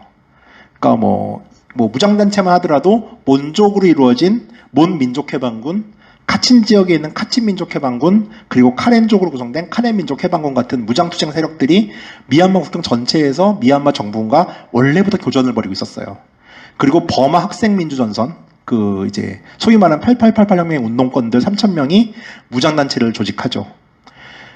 그러니까 근데 이 버마적으로 이루어진 이 8888 혁명의 당시 학생운동 지도자들은 지금까지 군사정부가 싸우던 소수민족 방언과는 달라요. 왜냐하면 주류종족인 버마족이에요. 그러니까 입장이 완전히 다른 상황인 거죠. 그래서 주류종족 구성되는 게 다르고, 자 이제 미얀마 갈등의 세 축에 대해 설명을 하자면은, 자 이 설명을 좀 이따 하고, 너무 긴 내용이라 이따 시간이 있을 거고, 일단 이렇게 기억을 해두세요. 미얀마의 갈등을 만드는 세 개의 축은 이렇게 흘러가고 있고요. 자, 버마족 얘기를 해보죠. 버마족은 미얀마의 주류 종족이에요. 그리고 주류 종교인 불교의 신봉자들이죠. 군사정부와는 민주화의 문제로 갈등을 빚는 일이 많지만은 소수민족 문제에 있어서는 군부와 입장이 거의 같아요. 이게 되게 묘한 변수예요. 그리고 소수민족 문제에서 뭐 로힝야족을 죽인다거나 하는 학살에 있어서는 군부와 버마족은 사실 동지적 관계였어요. 입장이 같았다는 얘기예요. 그러니까 합집합과 교집합이 섞여 있어요. 미얀마는 모든 정세가 지금. 자, 비버마족은 이제 소수민족이죠. 민간정부가 낮지만은 군사정부든 민간정부든 기본적으로 투쟁 대상이에요. 이들은 자치주 수립 같은 게 지상 목표고, 그게 수립이 안 되면은 민족의 이제 자존이 무너진다고 생각하기 때문에. 이 사람들은 항상 피해자였지만은 영국 식민지 시절 영국의 장난으로 인해 가지고 일종의 이제 부역자라는 주홍 글씨를 안고 있는 사람들이죠. 버마족에게는 그래서 이들이 더 미워요, 또. 하지만 소수민족 입장에서는 우리가 원해서 이렇게 된 게 아니죠. 그리고 버마족 왕조 시절에 그들도 탄압받던 사람들이었던 거죠. 불교와 비불교도는 또 좀 다른데, 이제 대부분의 버마족은 70%지만은 불교도는 90%예요. 그러니까 사실 불교가 더 중요할 수도 있는데, 이 기독교를 믿는 카렌족과 이슬람교를 믿는 로힝야족은 소수민족이자 비주류 종교자들이에요. 그러니까 마이너리티 안에서 마이너리티인 거죠. 그러니까 로힝야족 사태 같은 경우는 기본적으로 이들을 보호할 어떠한 구심점도 없는 거예요. 비버마계 민족에다가 소수 종교를 믿고 있잖아요. 근데 카렌족 같은 경우는 엄청나게 쌈닭이 들여서 막 계속 무장투쟁을 하는데, 로힝야는 그런 것들도 사실 없었거든요. 자, 로힝야가 등장을 합니다. 미얀마 군부, 버마족으로 이루어진 최근까지 민간정부, 그러니까 수치정부까지도 모두가 가해자인 사건이죠. 그래서 많은 사람들이 이 로힝야족 사태 때 이제 수치의 자세 때문에 처음에 군사 쿠데타가 났을 경우에 약간 좀 지지하는 거를 떨떠름하게 생각했던 경우들이 있어요. 많은 이제 진보적인 지식인들 같은 경우도. 근데 물론 이제 지금 같은 경우는 정확하게 민주화 반민주의 전선이 있기 때문에 미얀마 민족을 지지한 게 맞죠. 근데 어떻게 보면은 문재인 대통령이 언급을 하기 전까지는 대부분의 경우는 홍콩에 비해서 더 관심이 적었어요, 사실. 제가 느끼기엔 좀 그랬었거든요. 자, 이 로힝야족은 비버마인데다가 인종적으로 인도계인 거죠. 그러니까 이 소수의 로힝야와 다수의 비로힝야 구도가 되는 거예요. 그러니까 거의 96%대 4%의 싸움이 되는 거죠. 불교도도 아니고, 그러니까 마이너리티 중에 마이너리티인 거죠. 지금 수십만 명이 나치식 집단 수용소에 갇혀서 지금 70만 명 가까운 난민이 발생했음에도 불구하고 누구의 동정도 받지 못하는 신세. 적어도 미얀마 안에서는 누구도 이들을 동정하지 않죠. 그러니까 뭐 한국에서는 아까 말했다시피 밑도 끝도 없이 영국 식민지의 부역자라고 말했는데 이렇게 접근하는 건 좀 옳지 않다고 저는 보는 편이거든요. 자, 88년으로부터 30년이나 흐른 2007년 미얀마 다시 한번 민주화 운동의 열기가 달아오릅니다. 여기서부터 이제 최근세라 자료가 아주 많아요. 이제 검색을 해보시면은 저보다 더 제가 한 입에 더 많은 걸 알 수 있어요. 샤프란 혁명이라고 그러는데 당시 스님들이 이제 시위를 주도했고 이 스님들이 입는 승복이 샤프론 색깔이어가지고 샤프론 혁명이라고 그래요. 원인은 8888 때 이제 화폐 개혁이 좀 문제였듯이 이 샤프론 혁명의 가장 기본적인 원인은 물가 인상이었어요. 그러니까 2005년부터 2007년까지 3년 사이에 기름값이 9배가 급등해요. 근데 이때 뭐 문제가 있었냐? 그렇지 않아요. 국제유가는 스테이블했어요. 되게 평탄했어요. 그러니까 오를 인상 요인이 없는데 9배를 올리고 다시 한 번에 500%를 올리겠다 군사정부가 발표를 해요. 그러니까 이제 이 민생고조 일종의. 자, 2007년 9월 5일 승려와 군인 간의 충돌을 시작한 이 시위는 9월 18일부터 스님들이 본격적으로 개입하면서 확산됩니다. 근데 이 시위에서는 이제 군사정부가 제대로 발포를 한다거나, 물론 발포가 있긴 했지만은 적극적으로 학살을 하지 못했던 가장 큰 이유 중에 하나는 이 시위의 주체가 불교도였다는 점이에요. 그러니까 불교는 미얀마 인구의 90%가 믿는 사회에서의 권위가 어마어마한 종교이기 때문에 심지어 대부분의 군인들도 불교도인 거죠. 그러니까 스님에게 총불을 들이대는 행동을 잘 망설였고, 그러니까 미얀마에서 불교가 차지한 독점적 위치 때문에 사실 샤프론 혁명은 되게 좀 의외로 지금까지 미얀마의 그 수많은 어려운 민주화 운동 안에서도 좀 평탄했죠. 그러니까 군부는 지금까지는 한 번도 상대하지 못한 최강자와 맞붙게 된 거였고,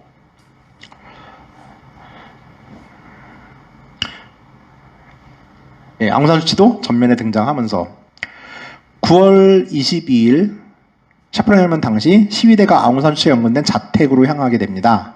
그리고 아웅산수치가 현관에서 나와서 이들에게 얼굴을 내밀어요. 아무 말도 하지 않고. 노벨평화상 수상식에도 가지 못했던 양반이 딱 연금 상태에 있다가 얼굴을 내밀었다. 이건 모든 외신이 이때 기사를 쓰고. 그러니까 이게 아웅산수치는 되게 운이 좋다고 전 느끼는 게 별 말을 이렇게 나쁘게 말하면 박근혜 같아요. 약간 나와서 이렇게 하면은 와 이래주는 약간 그런 이게 복이죠 어떻게 보면. 그러니까 8888 때에 비해서 규모가 작았음에도 불구하고 2007년 시위가 널리 알려진 거는 이제 성공하기도 했지만 이때부터 SNS가 발달이 시작해요. 그리고 디지털 카메라가 보급되면서 이때부터 시위의 현장이 전 세계로 생중계되기 시작합니다. 그리고 이제 뭐 이게 되게 컸고요. 통계로는 이때 시위로 200명이 죽었다고 해요. 물론 정부 공식 발표는 13명이 죽었다고 하는데 이제 이때 시위 현장을 촬영했던 일본 기자 나가이 겐지가 이제 군에 의해서 살해된 일이 발생해요. 그러니까 이번에도 카메라 든 사람한테 지금 미얀마군이 총을 많이 쏘는데 이게 미얀마군의 특징인데요. 이게 어찌됐건 이 사람들 학살하거나 탄압하는 것들이 해외 언론에 나가서 올 게 하나도 없거든요. 자기들도. 그러다 보니까 기자들을 좀 타겟으로 쏘더라고요. 그러니까 좀 어차피 죽으면 기자들도 사람인데 쫄죠. 그래서 이때 일본인 기자 한 명이 죽어요.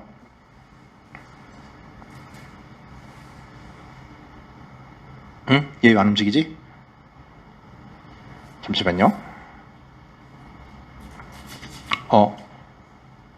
됐다.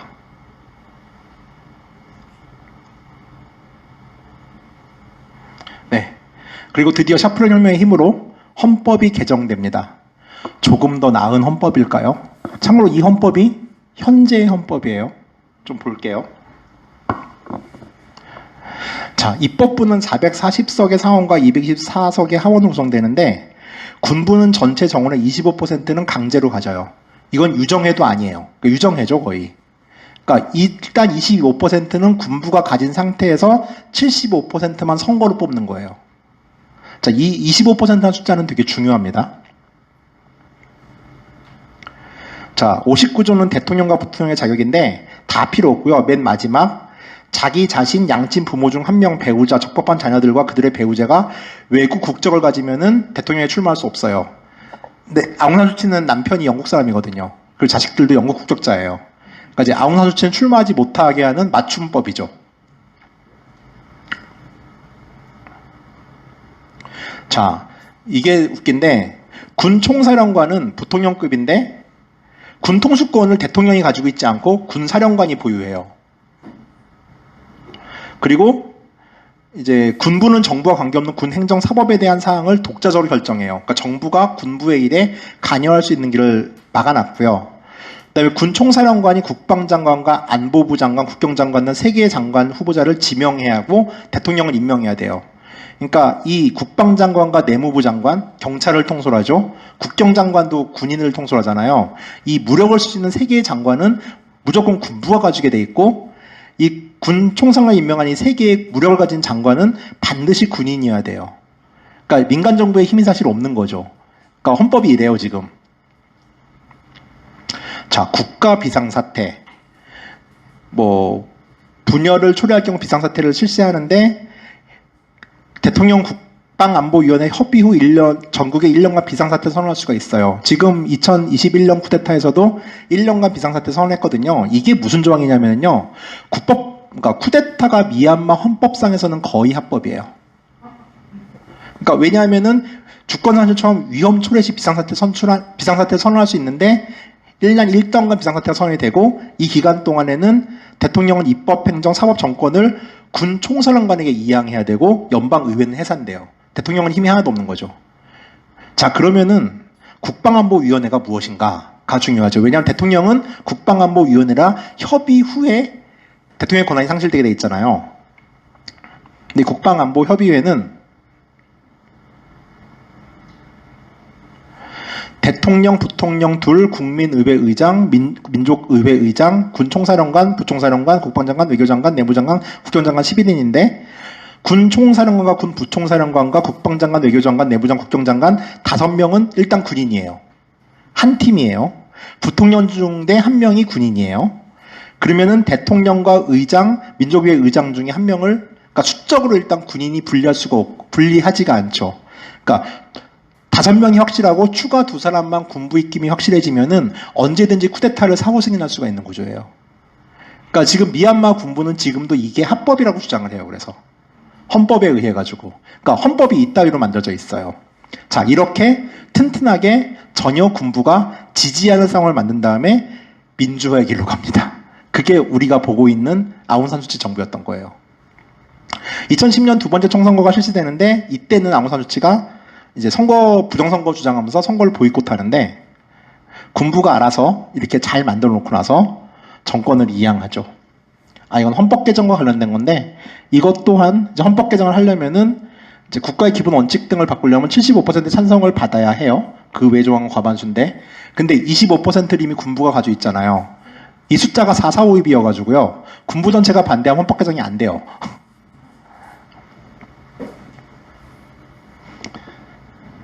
자, 선거를 통해서 이제 아웅산수치가 보이콧한 선거를 이제 어찌됐건 집권을 한 탄쉐는 2011년에 군부 통치를 해제하고 민간의 모든 권력을 넘기겠다고 발표를 해요. 근데 헌법을 이렇게 만들어놨는데 민간에 넘긴다고 이게 민간에 넘어간 게 아니잖아요. 기본적으로. 여차하면 바로 할 수 있는 국가 비상사태 선포권, 쉽게 해서 합법적 쿠데타 가능권을 가지고서 이제는 좀 더 우리도 글로벌하게 달아볼까? 라는 생각을 하는 거죠. 그래서 탄쉐는 2011년 모든 공지에서 사임하고 뒤를 이어서 군 출신이긴 하지만 전역한 떼인세인이라는 좀 온건파가 대통령에 집권을 합니다. 자, 이거는 이제 1대1로 관련된 얘기인데 이 민정이양과 관련돼 가지고 미국과 미얀마에 사전조율이 좀 있었다는 이야기인데 이건 시간 관계상 그리고 좀 재미가 없어서 이건 넘어갈게요.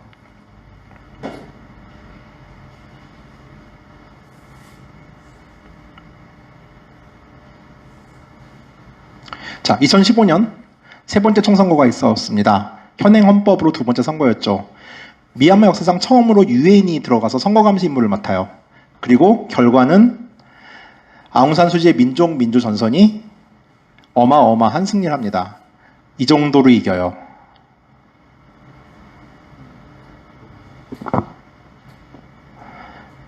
현 대통령인 테인세인의 통합단결발전당은 폭망을 하죠. 그리고 90년 선거와 달리 이번엔 군부도 선거 결과를 인정합니다. 자, 수지는 현행 헌법 때문에 대통령 출마는 불가능했지만은 이 새 정부에서 미얀마 국가자문위원 외무부 장관에 임명되면서 사실상 집권당인 NLD의 모든 것을 좌지우지해요.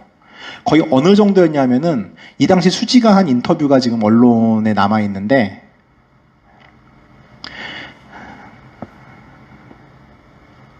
약간 좀 뉘앙스는 좀 건방지죠. 안 읽을게요.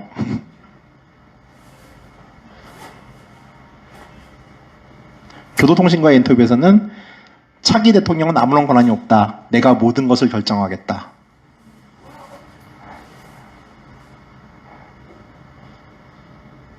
타임스 오브 인디아와의 인터뷰에서는 내가 대통령이든 아니든 나라를 이끌 것이다. 왜 안 되겠느냐? 라는 말을 합니다. 의외의 모습이죠. 실제로 이제 얼마 전 2월 1일 날 쿠데타 직전까지는 아웅산 수치 집권기라고 보는 게 타당하긴 해요.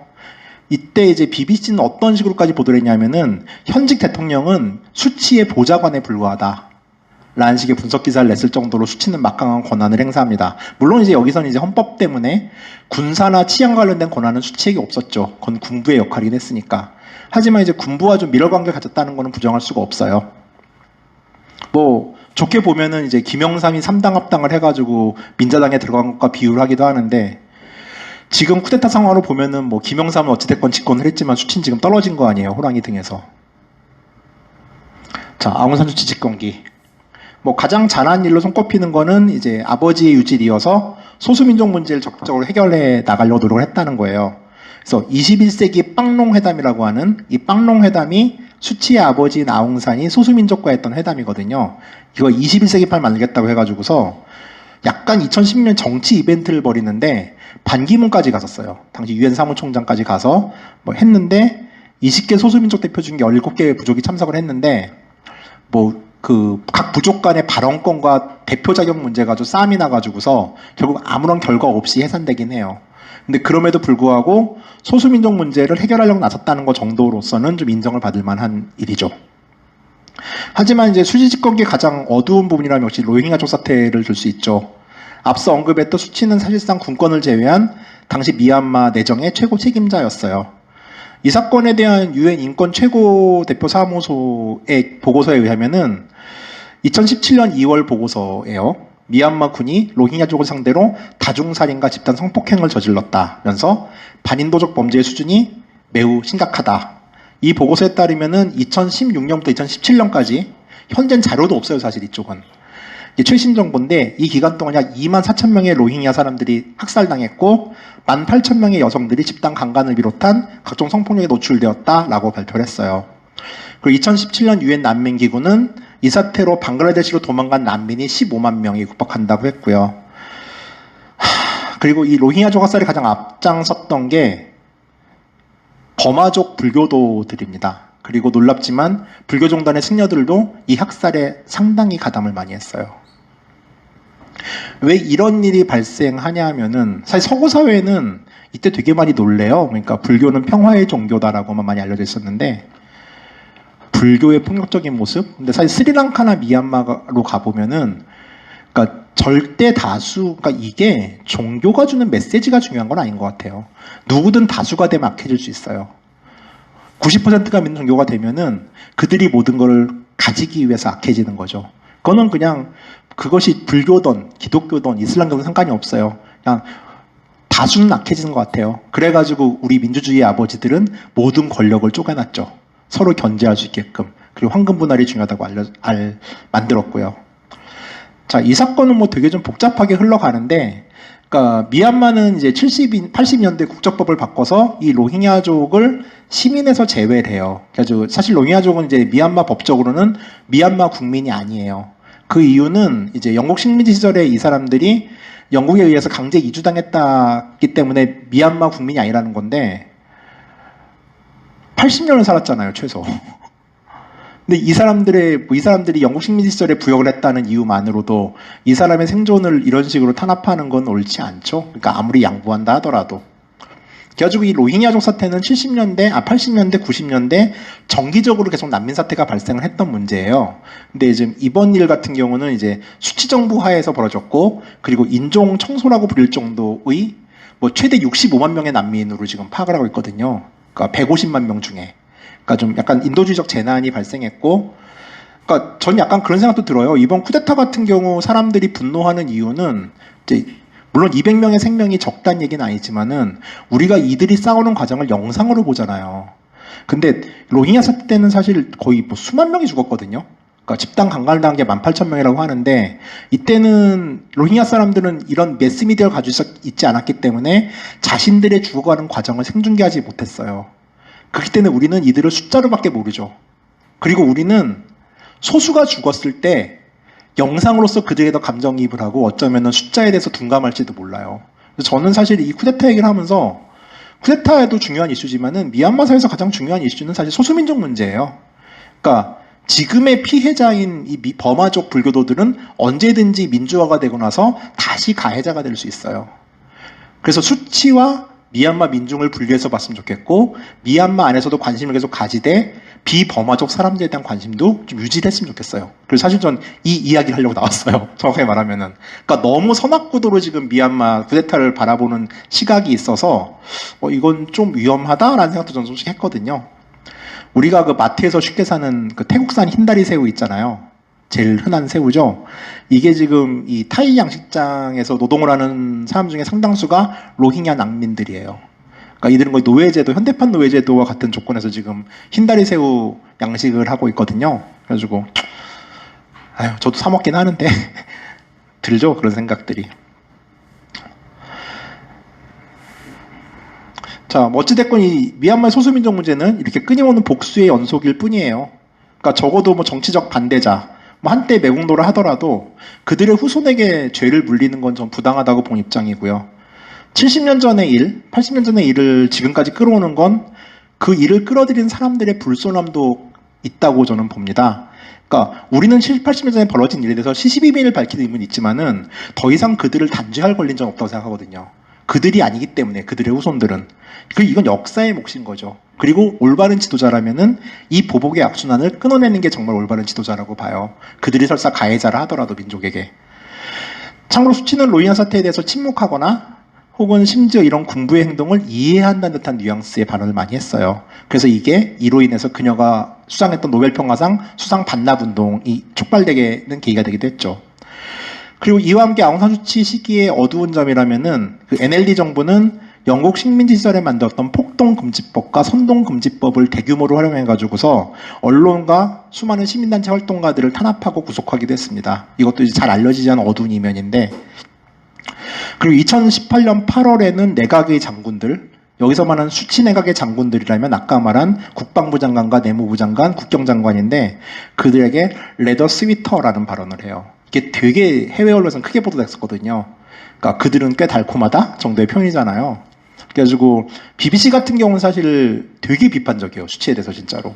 그러니까 BBC는 뭐 한패다라고까지 좀 가는 정도 얘기를 하고 있는데, 어쨌든 많은 외국의 관찰자들에게 수치 집권 이후 미얀마의 개혁은 사실 어떠한 진전도 없었다는 것들이 이제 수많은 그녀를 지지했던 미얀마의 민주를 지지했던 사람들에게는 실망이었고요. 근데 그럼에도 불구하고 미얀마 사람들한테 수치 행기는 정말 대단해요. 지금도. 그러니까 2019년에 지지율 조사에서 아웅산 수치 지지율이 70%였는데 2019년에 2020년에는 79%로 올라갑니다. 그러니까 거의 압도적인 지지죠. 근데 뭐 개인적으로 저는 이제 집권기의 수치의 정책에 대해서는 높은 점수를 주기는 힘들어요. 자, 문제는 오늘입니다.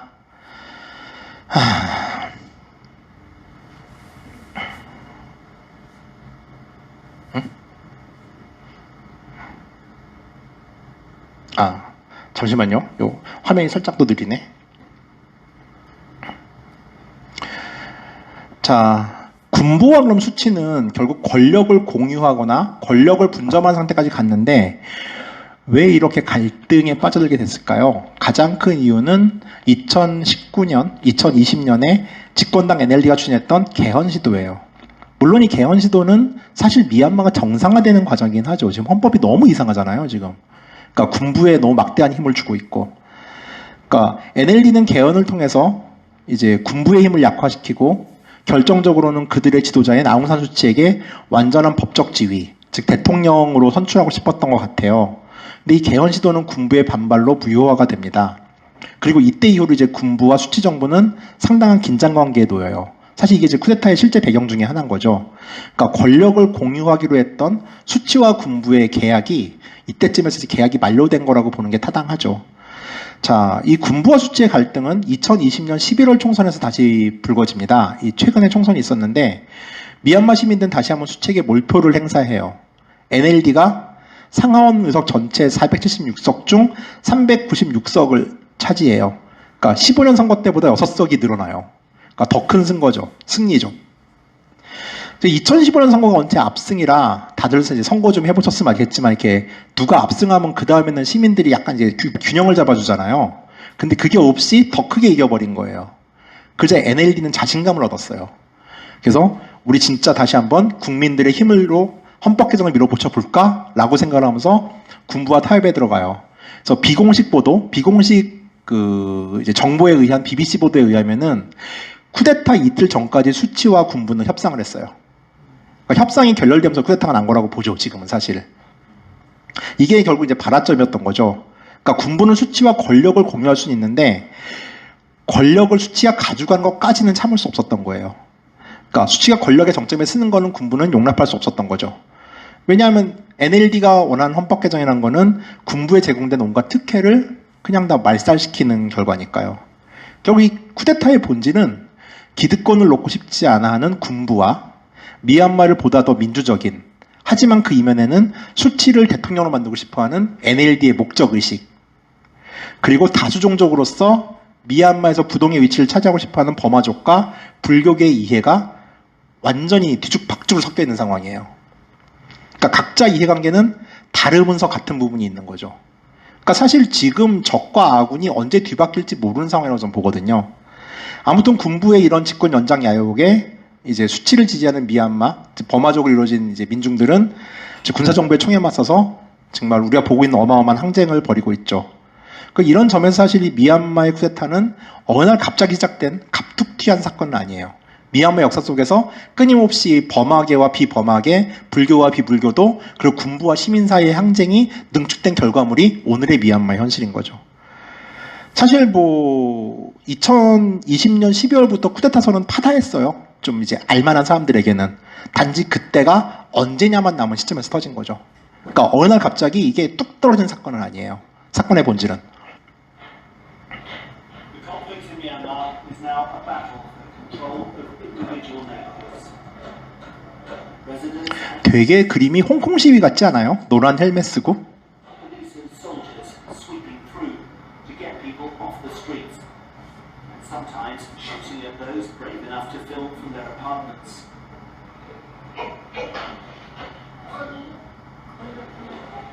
Here, the protest organizers use fire extinguishers.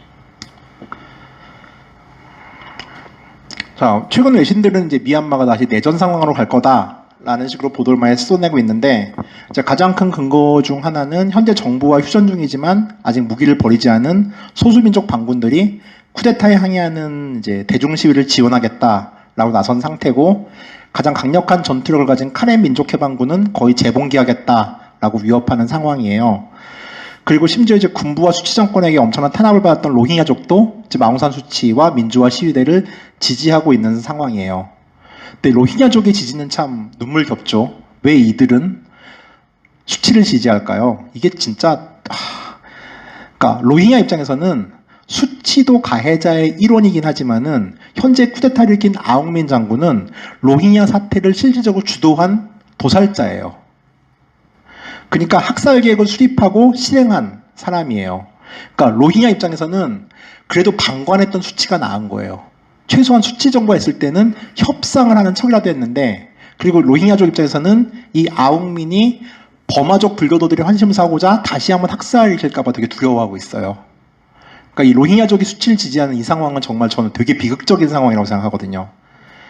그러니까 흐름으로만 본다면 사실 이런 소수민족들한테는 정의냐 불의냐가 중요하지 않다고 봐요. 다 죽게 생겼는데 이게 뭐가 중요하겠습니까? 살 수 있는 곳에 붙는 게 중요한 거죠. 사람은 그런 거일 수도 있죠. 그리고 이제 최근 떠오르는 변수 중에 하나가 중국이죠. 그러니까 전 세계 모든 주 국가들이 하다못해 대외 발언 잘 안 하는 한국까지 지금 대통령이 나서가지고 미얀마 군부를 비난하고 있는데, 중국 정부는 뭐 중국 정부는 원래 그런 입장이긴 한데 이 또한 미얀마의 내정이다라고 얘기를 하고 있죠. 이로 인해서 미얀마 내 반중 정서가 급증하고 있고 며칠 전에는 중국인들이 하는 공장을 미얀마 시위대가 파괴한 일도 벌어졌어요. 근데 중국 정부 입장은 이때도 군부가 빨리 치안을 회복하라 정도의 메시지밖에 안 했죠. 그러니까 빨리 시위대 착살내라 정도의 메시지인 거죠. 그러니까 중국은 사실 뭐 이런 시위가 좀 지긋지긋할 거예요. 홍콩에서 당한 게 있어가지고. 근데 형 구테타 세력의 배후 중에 중국이 있다는 말은 사실 이런 일로도 이제 좀 힘을 실는 주장 중에 하나고요. 그러다 보니까 졸지에 이 싸움이 지금 미얀마를 사이에 둔 중국과 미국의 대리전 상황이 될 수 있다는 우려가 고개를 들고 있어요. 그러니까 실제 내전 상황이 된다라면은 미국은 반군에게 무기를 지원하지 않을까라는 것들은 좀 많이들 예상하는 부분들이기도 하고, 그럼 이제 미얀마군 정부는 중국이 간접적으로 지원을 하겠죠. 이러면 정말 이제 대리전 되고 내전 되게 커진 상황이거든요, 사실은. 자, 미얀마 최대 종교인 불교를 좀 살펴봐야 되는데, 여러분들 혹시 이렇게 뉴스 같은 거 보시면 최근에 미얀마 군인들에게 수녀님 한 분이 무릎 꿇었던 사진 기억하시나요? 미얀마의 종교는 불교가 90%고요. 최대 도시 양곤에는 스님이 30만 명이에요. 2007년 샤프란 시위 때는 스님들이 주도가 됐어요. 근데 우리가 방금 봤던 어떤 영상에도 스님 보이지 않죠. 불교는 지금 간보고 있어요. 그러니까 전통적으로 승단은, 불교 승단은 너무 독점적 위치이기 때문에 자신들의 우월한 위치를 즐겼고, 특히나 로힝야족 사태 때는 불교도들이 학살의 주체이기도 했다고 했잖아요. 미얀마 불교의 가장 큰 문제는 불교 민족주의라고 하는 건데 되게 이상한 조직들이 좀 몇 개 있거든요. 그러니까 그 타마다라고 하는 되게 좀 이상한 스님이 있어요. 나는 불교계의 오사마 빈라덴이야라고 대놓고 말하는 바보가 하나 있어요. 로힝야족 사태 때 엄청난 프로파간다를 제공했던 사람인데, 이 사람이 이끄는 불교 조직 같은 조직은 공식 조직은 아닌 비공식 조직이에요. 그러니까 전광훈 같은 사람인데 전광훈보다 힘이 10배쯤 세요. 이 사람이 군부를 지지하고 있어요. 그리고 상당수의 범악의 불교도들은 이 사람들의 주장에도 귀를 기울이는 상황이라 이 불교 변수가 좀 있고, 그래서 불교 종단이 사흘 전에야 군부에게 폭력을 중단하라는 성명을 발표했어요. 지금 쿠데타가 2월 1일 날 났고 지금 3월 22일인데 17일인가 18일 날 의견이 나왔거든요. 45일 동안 불교계는 침묵했던 거예요. 복잡한 상황이었고, 3월 초에는 심지어 그 이상한 그 위라툰이라고 하는 스님인데 이 스님의 조직이 시위대를 공격하기도 했어요. 승복을 입은 스님들이. 그러니까 사실 전 불교가 가장 큰 이 사태의 분수령이 될 거라고 생각해요. 그러니까 승단이 전폭적으로 시민들을 지지하면은 시위의 무게는 시위대에게 기울 수가 있어요. 사실 소수민족 문제가 중요한 건 아니에요, 지금 미얀마에서는. 근데 이 승단이 어정쩡한 일을 취한다거나, 뭐 지금은 불교가 좀 반분되어 있는 상황이라고 볼 수 있는데, 어떤 입장을 정해야 된다라면은 이건 전국에 저울추로 작용할 가능성이 되게 커요. 그러니까 뭐 이 불교민족주의자들은 지난 2020년 총선에서도 어떤 상황이었냐면은 군부와 NLD가 모두 이들에게 구애를 해요. 그래가지고 군부는 NLD가 불교를 탄압할 거라고 얘기를 하고, NLD는 우리 아니야라고 말하면서 NLD에 출마한 모든 이슬람교 신자들을 잘라버렸어요. 그래서 NLD 정강에서 이슬람교 신자는 NLD로 출마할 수 없게끔까지 만들었어요. 그러니까 서로 불교 민족주의자들 눈치를 되게 많이 보는 상황이에요. 왜냐하면 이들이 전국에 저울추가 될 가능성이 너무 많기 때문에. 그러니까 양측 모두 선거 국면에서 당신의 종교를 보호하기 위해 투표하라고 독려했거든요. 여기서 종교는 불교죠.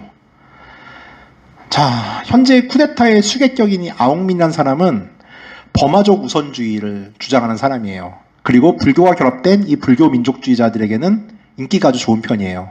사실 아웅민의 오판에는 뭐가 있냐면은 로힝야 학살을 주도하면서 불교 민족주의자들에게 아웅민의 인기가 상당해요. 그래서 이 국방장관 아웅민이 오판을 했을 가능성이 되게 높아요. 국민들이 날 지지한다라고. 근데 물론 지금 상황을 보면 이제 그렇게 생각하지 않겠지만은, 그 아웅민의 대중적 인기가 좀 있었기 때문에 그가 오판하는 데 영향을 미쳤을 거는 부정할 수 없거든요. 그리고 2020년 총선 결과도 보면은 버마족 불교도보다는 소수민족에게 얻은 득표가 더 많아요. 퍼센트로 봤을 때 NLD가 얻은 득표는. 그러니까 불교는 이번에도 쿠데타와 관련해서 뭐 승단 차원의 시위 참여가 일단 없었죠. 개인적인 스님들이 시위에 참여하긴 하지만은 승단 차원에서 조직적으로 스님들이 붙는 지금 증거는 없고요. 그래서 이 사진은 지금 포린폴리스에서 쓴 외교 전문 매체죠.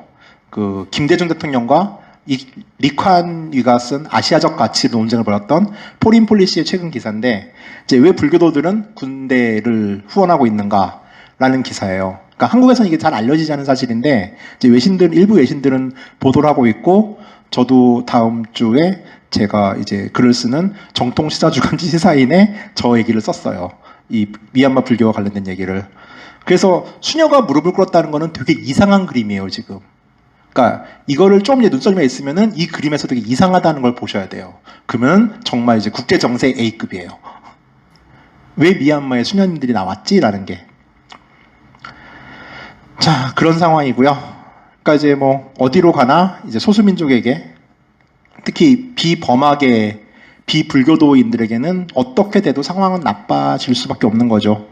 그러니까 사실 뭐 이제 이 시위대를 지지하는 소수민족 입장에서는 이게 뭐 카레맛동이냐 똥막칼이냐의 싸움일 수도 있어요. 그러니까 범화적 불교도가 싸우는 전선과는 또 다른 전선이 그 뒤에 있는 거죠. 그리고 이 뒤에 전선도 사실 전 눈여겨봤으면 좋겠어요, 여러분들이. 왜냐면 이게 더 많은 사람이 죽을 수 있는 일이거든요. 소수민족 입장에서야 둘 다 범화적인 거죠, 그냥. 조금 더 일말이라도 자신을 덜 때릴 것 같은 사람들이 시위대일 뿐인 거예요.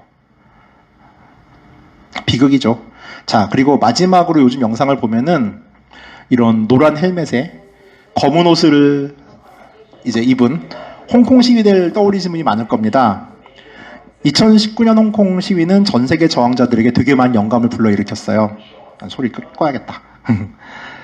자, 홍콩 시위대는 2020년 12월에 HK19 매뉴얼이라는 60문항의 도큐멘트를 인터넷에 발표해요. 이게 뭐냐면은 2019년부터 홍콩 시위는 되게 엄청나게 오랜 기간 동안 싸워왔잖아요. 이때 싸워왔던 자신들의 노하우를 공개한 거예요. 여기는 전선을 어떻게 움직여야 되는가, 최루탄이 왔을 때 어떻게 끄는가, 화염병 어떻게 만드는가, 그 다음에 물량을 어떻게 모아서 선두로 보급할 것인가, 보급조를 어떻게 꾸릴 것인가, 의료팀을 어떻게 구성할 것인가, 언론을 어떻게 관리할 것인가까지 가 나와 있는 총 매뉴얼이 있어요. 사실 우리도 다음에 항쟁 다시 시위를 하는 상황이 있으면은 이걸 번역해야 될 정도로 잘 돼 있어요. 이게 2월 28일 날 미얀마어로 번역이 됐어요. 그러면서 지금 만달레이 시위 같은 경우는 홍콩 시위의 복사판이에요, 지금 완전히. 그래서 홍콩 시위는 홍콩의 상황은 취약이 됐지만은 그들은 죽지 않고 전 세계 저항자들에게 영감을 주고 있죠. 그래서 뭐 홍콩에선 저는 이제 계속 현장에 있었고 또 미얀마 뉴스에서 팔로와 입장에서 이런 풍경은 되게 슬프기도 하고 감개무량하기도 해요. 뭐 홍콩은 더 이상 이제 가망 없는 상황을 치닫고 있는데 그들의 유산과 경험이 전 세계에서 싸우는 사람들에게 깊은 영감과 영향을 주고 있죠. 저는 미얀마의 요새 상황을 보면은 되게 좀 알쏭달쏭하고 착잡한 기분이 많이 듭니다. 그러니까 그냥 이게 조금 더 알면은 조금 더 머리가 그만큼 복잡해지거든요. 그러니까 단순하게 선악구도로 이해하지를 못하다 보니까 뭐라 그럴까요? 그러니까 모두의 희망인 미얀마 민중들의 희망이 나온 선수치는 사실 박근혜에 가까운 사람일지도 모른다는, 또 집권기를 봤을 때 그게 있고, 또 혁명의 과실을 별다른 노력 없이 독차지했다는 점에서도 좀 못마땅하고요. 근데 그럼에도 불구하고 또 민주주의를 염원하는 미얀마 민중들의 의지나 염원들을 폄하해서는 또 안 되겠죠. 이 두 가지 포지션을 잘 구분하는 게 되게 중요한 것 같아요. 그리고 이제 미얀마는 민주화 시위대 희망대로 군부를 몰아낸다 하더라도 그 이후로 아까 말씀드렸다시피 수많은 현실들이 산재해 있죠. 그러니까 민주화 운동의 동지이자 피해자였던 그들이 집권해서 다시 소수민족을 탄압하는 가해자가 될 거는 너무 눈에 보이는 미래예요. 그때는 저는 또 그들을 비판하는 강의를 여기서 한번 하고 싶은데, 일단 뭐 다시 말하지만 미얀마 사태를 바라보면서 아웅산 수치와 시민들을 분리해서 보시고 민주화 운동을 지지하지만 그러면서도 그 이후에 미얀마에 흩어진 수많은 소수민족들에 대한 관심도 같이 가져주시길 당부드립니다. 이렇게 성과 악이 칼처럼 딱 잘라지는 강연을 했으면 좋겠는데 그러지 못한 이야기라서 너무 죄송하고요. 뭐 미얀마의 민주화 운동을 지지합니다.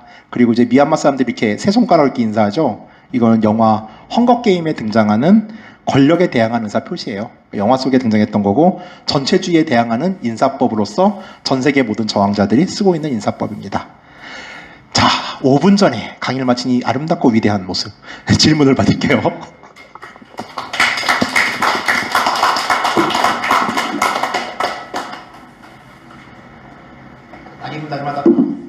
날이면 날마다 오지 않고요. 모르는 거 묻지 마시고 아는 거 물어봐 주세요. 아, 예. 마이크는 비어요.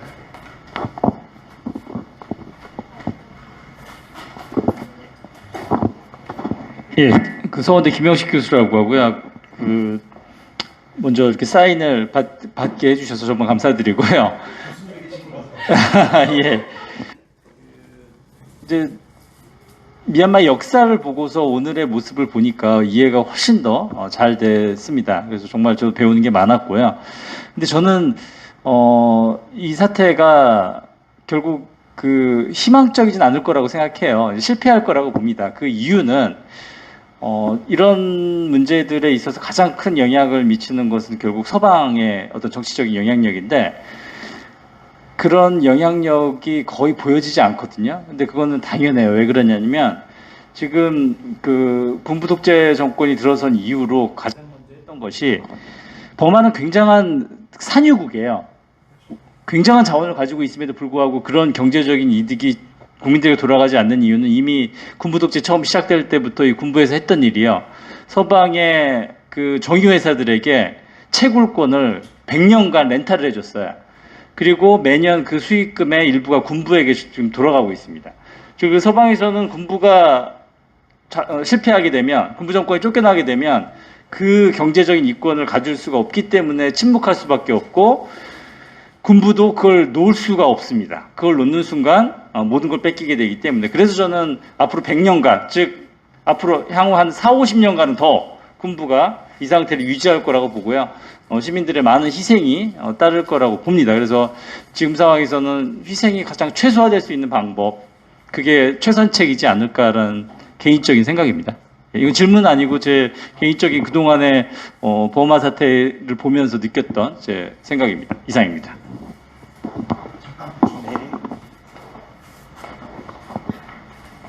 그러니까 사실 그와 함께 이제 중국의 개입이나 혹은 미얀마 군부가 용기를 얻었던 이유 중에 하나는, 그러니까 홍콩 사태를 바라봤을 때 서구의 무력함들도 되게 용기를 많이 줬을 거예요. 그러니까 눈에 보이던 하나의 자유도시 하나가 날아가는 거를 그냥 서구는 뭐 홍콩 관계법이란 걸 만들긴 했지만은 어떠한 타격을 주지 못했잖아요. 홍콩이 그게 되는 걸 막아내지 못했고. 그러니까 이게 사실 어떻게 보면 되게 좀 비관적으로 본다라면은 그 2차 대전 직전에 그 국제연합이 폭망해가는 상황, 그러니까 무기력한 국제사회와 유엔의 모습들이 지금 펼쳐지고 있다고 보는데, 결국 그러한 국제사회의 무기력함들이 홍콩 문제, 그리고 타이 문제, 이 미얀마 문제까지 약간 연속적으로 지금 독재 정권이 혹은 이제 권위주의 정권이 들어서게 되는 계기를 마련한 게 아닐까 생각은 저도 합니다. 예. 동감해서 저도 약간의 추가를 했어요. 네. 저 그냥 좀 궁금한 건데요. 아웅산 수치 2인자 이런 단어가 없어요. 새로운 지도자가 그러니까 지금 문제가 이제 정치 지도자들이 2인자를 키우지 않는 가장 큰 이유는 경쟁자가 되기 때문이잖아요. 근데 미얀마의 가장 큰 문제점 중에라도 아웅산 수치 1인 구조로 너무 권력이 집중되어 있고 2인자인 뭐 당 의장이나 그 전에 대통령 같은 경우도 너무 정책 역할을 못하게끔, 그러니까 좀 피라미드 구조의 정점에 서 있고 후계자를 키워내지 않는 구조로 가고 있어요. 그러니까 문제는 이제 이게 사실 저도 이제 미얀마 내부의 사정은 이제 뭐 약간의 몇 명이 아는 사람한테 듣는, 현지인들한테 듣는 소스가 있고, 그다음에 이제 외신을 참고하는 경향이 좀 많은데, 적어도 거기서 보이는 어떤 흔적들도 없었고, 현지 지인들, 뭐 약간 이제 뭐 정당 일을 하는 사람들인데, 아는 사람들이, 그분들 같은 경우도 뭐 약간 수치 빠기도 한데, 수치 이후에 어떤 사람도 대체할 수 없다라는 식의 약간 좀 심한 뽕을 맞아가지고 그런 상황이다 보니까 이제 후계자가 생기지 않는 구조로 가는 것 같아요. 그러니까 사실 수치 권위적으로, 그러니까 홍콩 시위와 이제 미얀마 시위 가장 큰 차이점이 그거죠. 홍콩 같은 경우는 리더리스 시위라고 그래가지고 지도자가 없는 시위를 추구했는데, 미얀마는 확실하게 좀 지도자가 정확하게 있는 시위거든요. 그러니까 시위 양상만 홍콩 시위 양상을 띠고 있지. 그러니까 그런 점에서 사실 미얀마 민주주의의 구심점은 취약할 수도 있어요. 사실 수치만 제거되면은 이건 무너질 수도 있는 상황이거든요. 그러니까 이것도 좀 미얀마의 향후 전망을 좀 불안하게 하는 요소 중에 하나라고 저도 생각을 해요. NLD 내부의 권력투쟁 같은 건 전혀 없는 거예요. 전혀 없어요. 그러니까 학생 민주전선 같은 경우도 이제 한 10년 전쯤에 이제 그 밀림에가 있던 8888 운동의 세대들이 고향으로 많이 귀환을 했거든요. 이들조차도 NLD에서 냉대를 했어요. 그러니까 이제 근데 그럼 저도 학생민주전선 사람들과 NLD가 싸울 거라 생각했는데 전혀 안 그래요, 상황이 지금. 그러니까 NLD 당 의장이 그 당시 어떤 얘기를 했냐면은 그들이 뭐 무슨 기여를 했다고 그래. 그냥 걔들 싼만한 애들이지라고 얘기를 했고, 여기에 대해서 학생민주전선 한겨레 정문태 기자가 썼던 이제 글에서 나온 내용인데 되게 실망을 하고 뭐 이제 그런 장면들이 나오는데, 실질적으로 미얀마 정치 내부 안에서도 이들의 목소리는 좀 많이 나오지 않는, 그러니까 좀 모든 국민들이 수지 마니아예요, 그냥. 아, 수지라니까 정말 아이들 같네요. 수치 마니아예요. 깨어있는 시민들이 아니고 오늘의 정부가 생각나요. 아니 그분들도 깨어있다고 생각을 해요, 스스로. 아니 다 그렇죠, 뭐 깨어있는 사람들이. 아니면 그러니까 되게 어떻게 보면 수면 부족이라 할지 몰라요. 네, 눈을 좀 감아야 되는데 그러면. 근데 역사 발전이라고 하는 게 어쨌든지 간에 몇 단계를 한꺼번에 도약할 수는 없는 것이고 뭐 단계적으로 가야 되고, 그러면 2단계에서 그나마 그 버마든 미얀마든 어쨌든 이 상황을 개선할 수 있는 가장 최선의 조건이라고 하는 건 결국에 헌법 개정으로 가야 되는 거 아닌가. 헌법 개정을 가거나 네. 혹은 다시 한번 불교해가지고, 그러니까 지금 유일한, 그러니까 뭐 사견임을 전제로 말씀드리자면은 지금 이 전국에서 저울추가 불교도라고 그랬잖아요. 불교 종단이 사실 전면적으로 개입을 하면은 약간의 타협이 이루어질 여지들이 있어요. 타협 가능성도 있고, 그러니까 군부의 권력을 헌법 개정에서 약간의 권한을 제한하는 식으로 좀 더 양보를 얻어낼 수 있겠죠. 근데 이게 좀 되게 긴 싸움이 될 거고, 그 역사의 발전이라는 거는 저도 물론 선생님 말에 동의는 하는데, 이게 역사의 발전을 교과서에서 보면은 역사책 몇 페이지긴 하지만은 문제는 우리는 지금 이 시대를 살고 있잖아요, 실제로. 그러니까 살고 있는 사람들에게 역사의 발전을 고통받는 사람들에게 하는 게 전 되게 좀 너무 비극적인 얘기라고 생각하거든요. 그러니까 예. 역사의 수레바퀴라고 우리는 쉽게 얘기하는데, 그 수레바퀴가 굴러간 역사의 흔적들은 우리 당대보다 훨씬 힘들었던 사람들, 더 많은 사람이 죽었는데 그게 고작 역사책의 한 페이지예요. 그럼 우리의 이 이야기들은 얼마의 분량일까라는 생각, 그리고 역사의 발전에서 우리가 그만큼 희생할 수 있을까? 그럼 그렇게 됐을 때 내가 한 번 산 나의 삶에 있어서 누가 그걸 갚아주지라는 것들에 대해서는 그냥 모두에게 그걸 강요할 수는 없는 이야기 같아서 저는 약간 좀 그런 얘기를 조심하는 편입니다. 제가 용기가 없어가지고요. 하나만 물어요. 네. 로힝야族네. 그 단계가 어쨌든 타협이 좀 이루어지면은 네. 로힝야族약간이라도 희망이 있는 없어요. 어디로 가든 그러니까 그게 국적법이 개정돼야 되는데, 그러니까 로힝야족 같은 경우는 이를테면은 모두에게 원한이 만들어진 종족이에요. 그러니까 이게 어떤 사회가, 그러니까 독재 정권들이 사회를 구성하기 위해서는 비국민을 만들잖아요. 그러니까 사실 독재 정권의 가장 큰 특징이거든요. 국민과 비국민을 나누는 거. 그러니까 누군가를 갖다 비국민화시키고 이들에게는 어떤 짓을 해도 된다라는 걸로 만들고 이걸로서 권력을 공고화하는 건데, 거기에 너무 좋은 타겟이 되어버렸어요. 그러니까 그리고 로힝야족 문제 같은 경우는 사실 이 국제사회 전반적인 무슬림 혐오 때문에 뭐 이슬람과 관련된 방글라데시나 주변국을 제외하고는 서방에서도 잘 나서지 않는 문제거든요. 그러니까 슬픈 비극이로 소비될 뿐이지 이들을 위해 가지고 나서는 사람들이 현재 없잖아요. 그러니까 반기문 사무총장 시절에도 그냥 반기문 사무총장의 별명이 미스터 우려이듯이 우려는 열심히 했는데 실제로 해놓은 것도 없고, 그러다 보니까 그냥 지금 우리가 할 수 있는 일은 계속 그들의 문제에 관심을 가지고서 조금 더 알려나가고 이런 것들이 어떤 흐름이 될 수 있게끔 노력하는 것들, 그 이외에는 저는 없을 거라고 생각을 합니다. 희망적인 말을 못해서 죄송해요.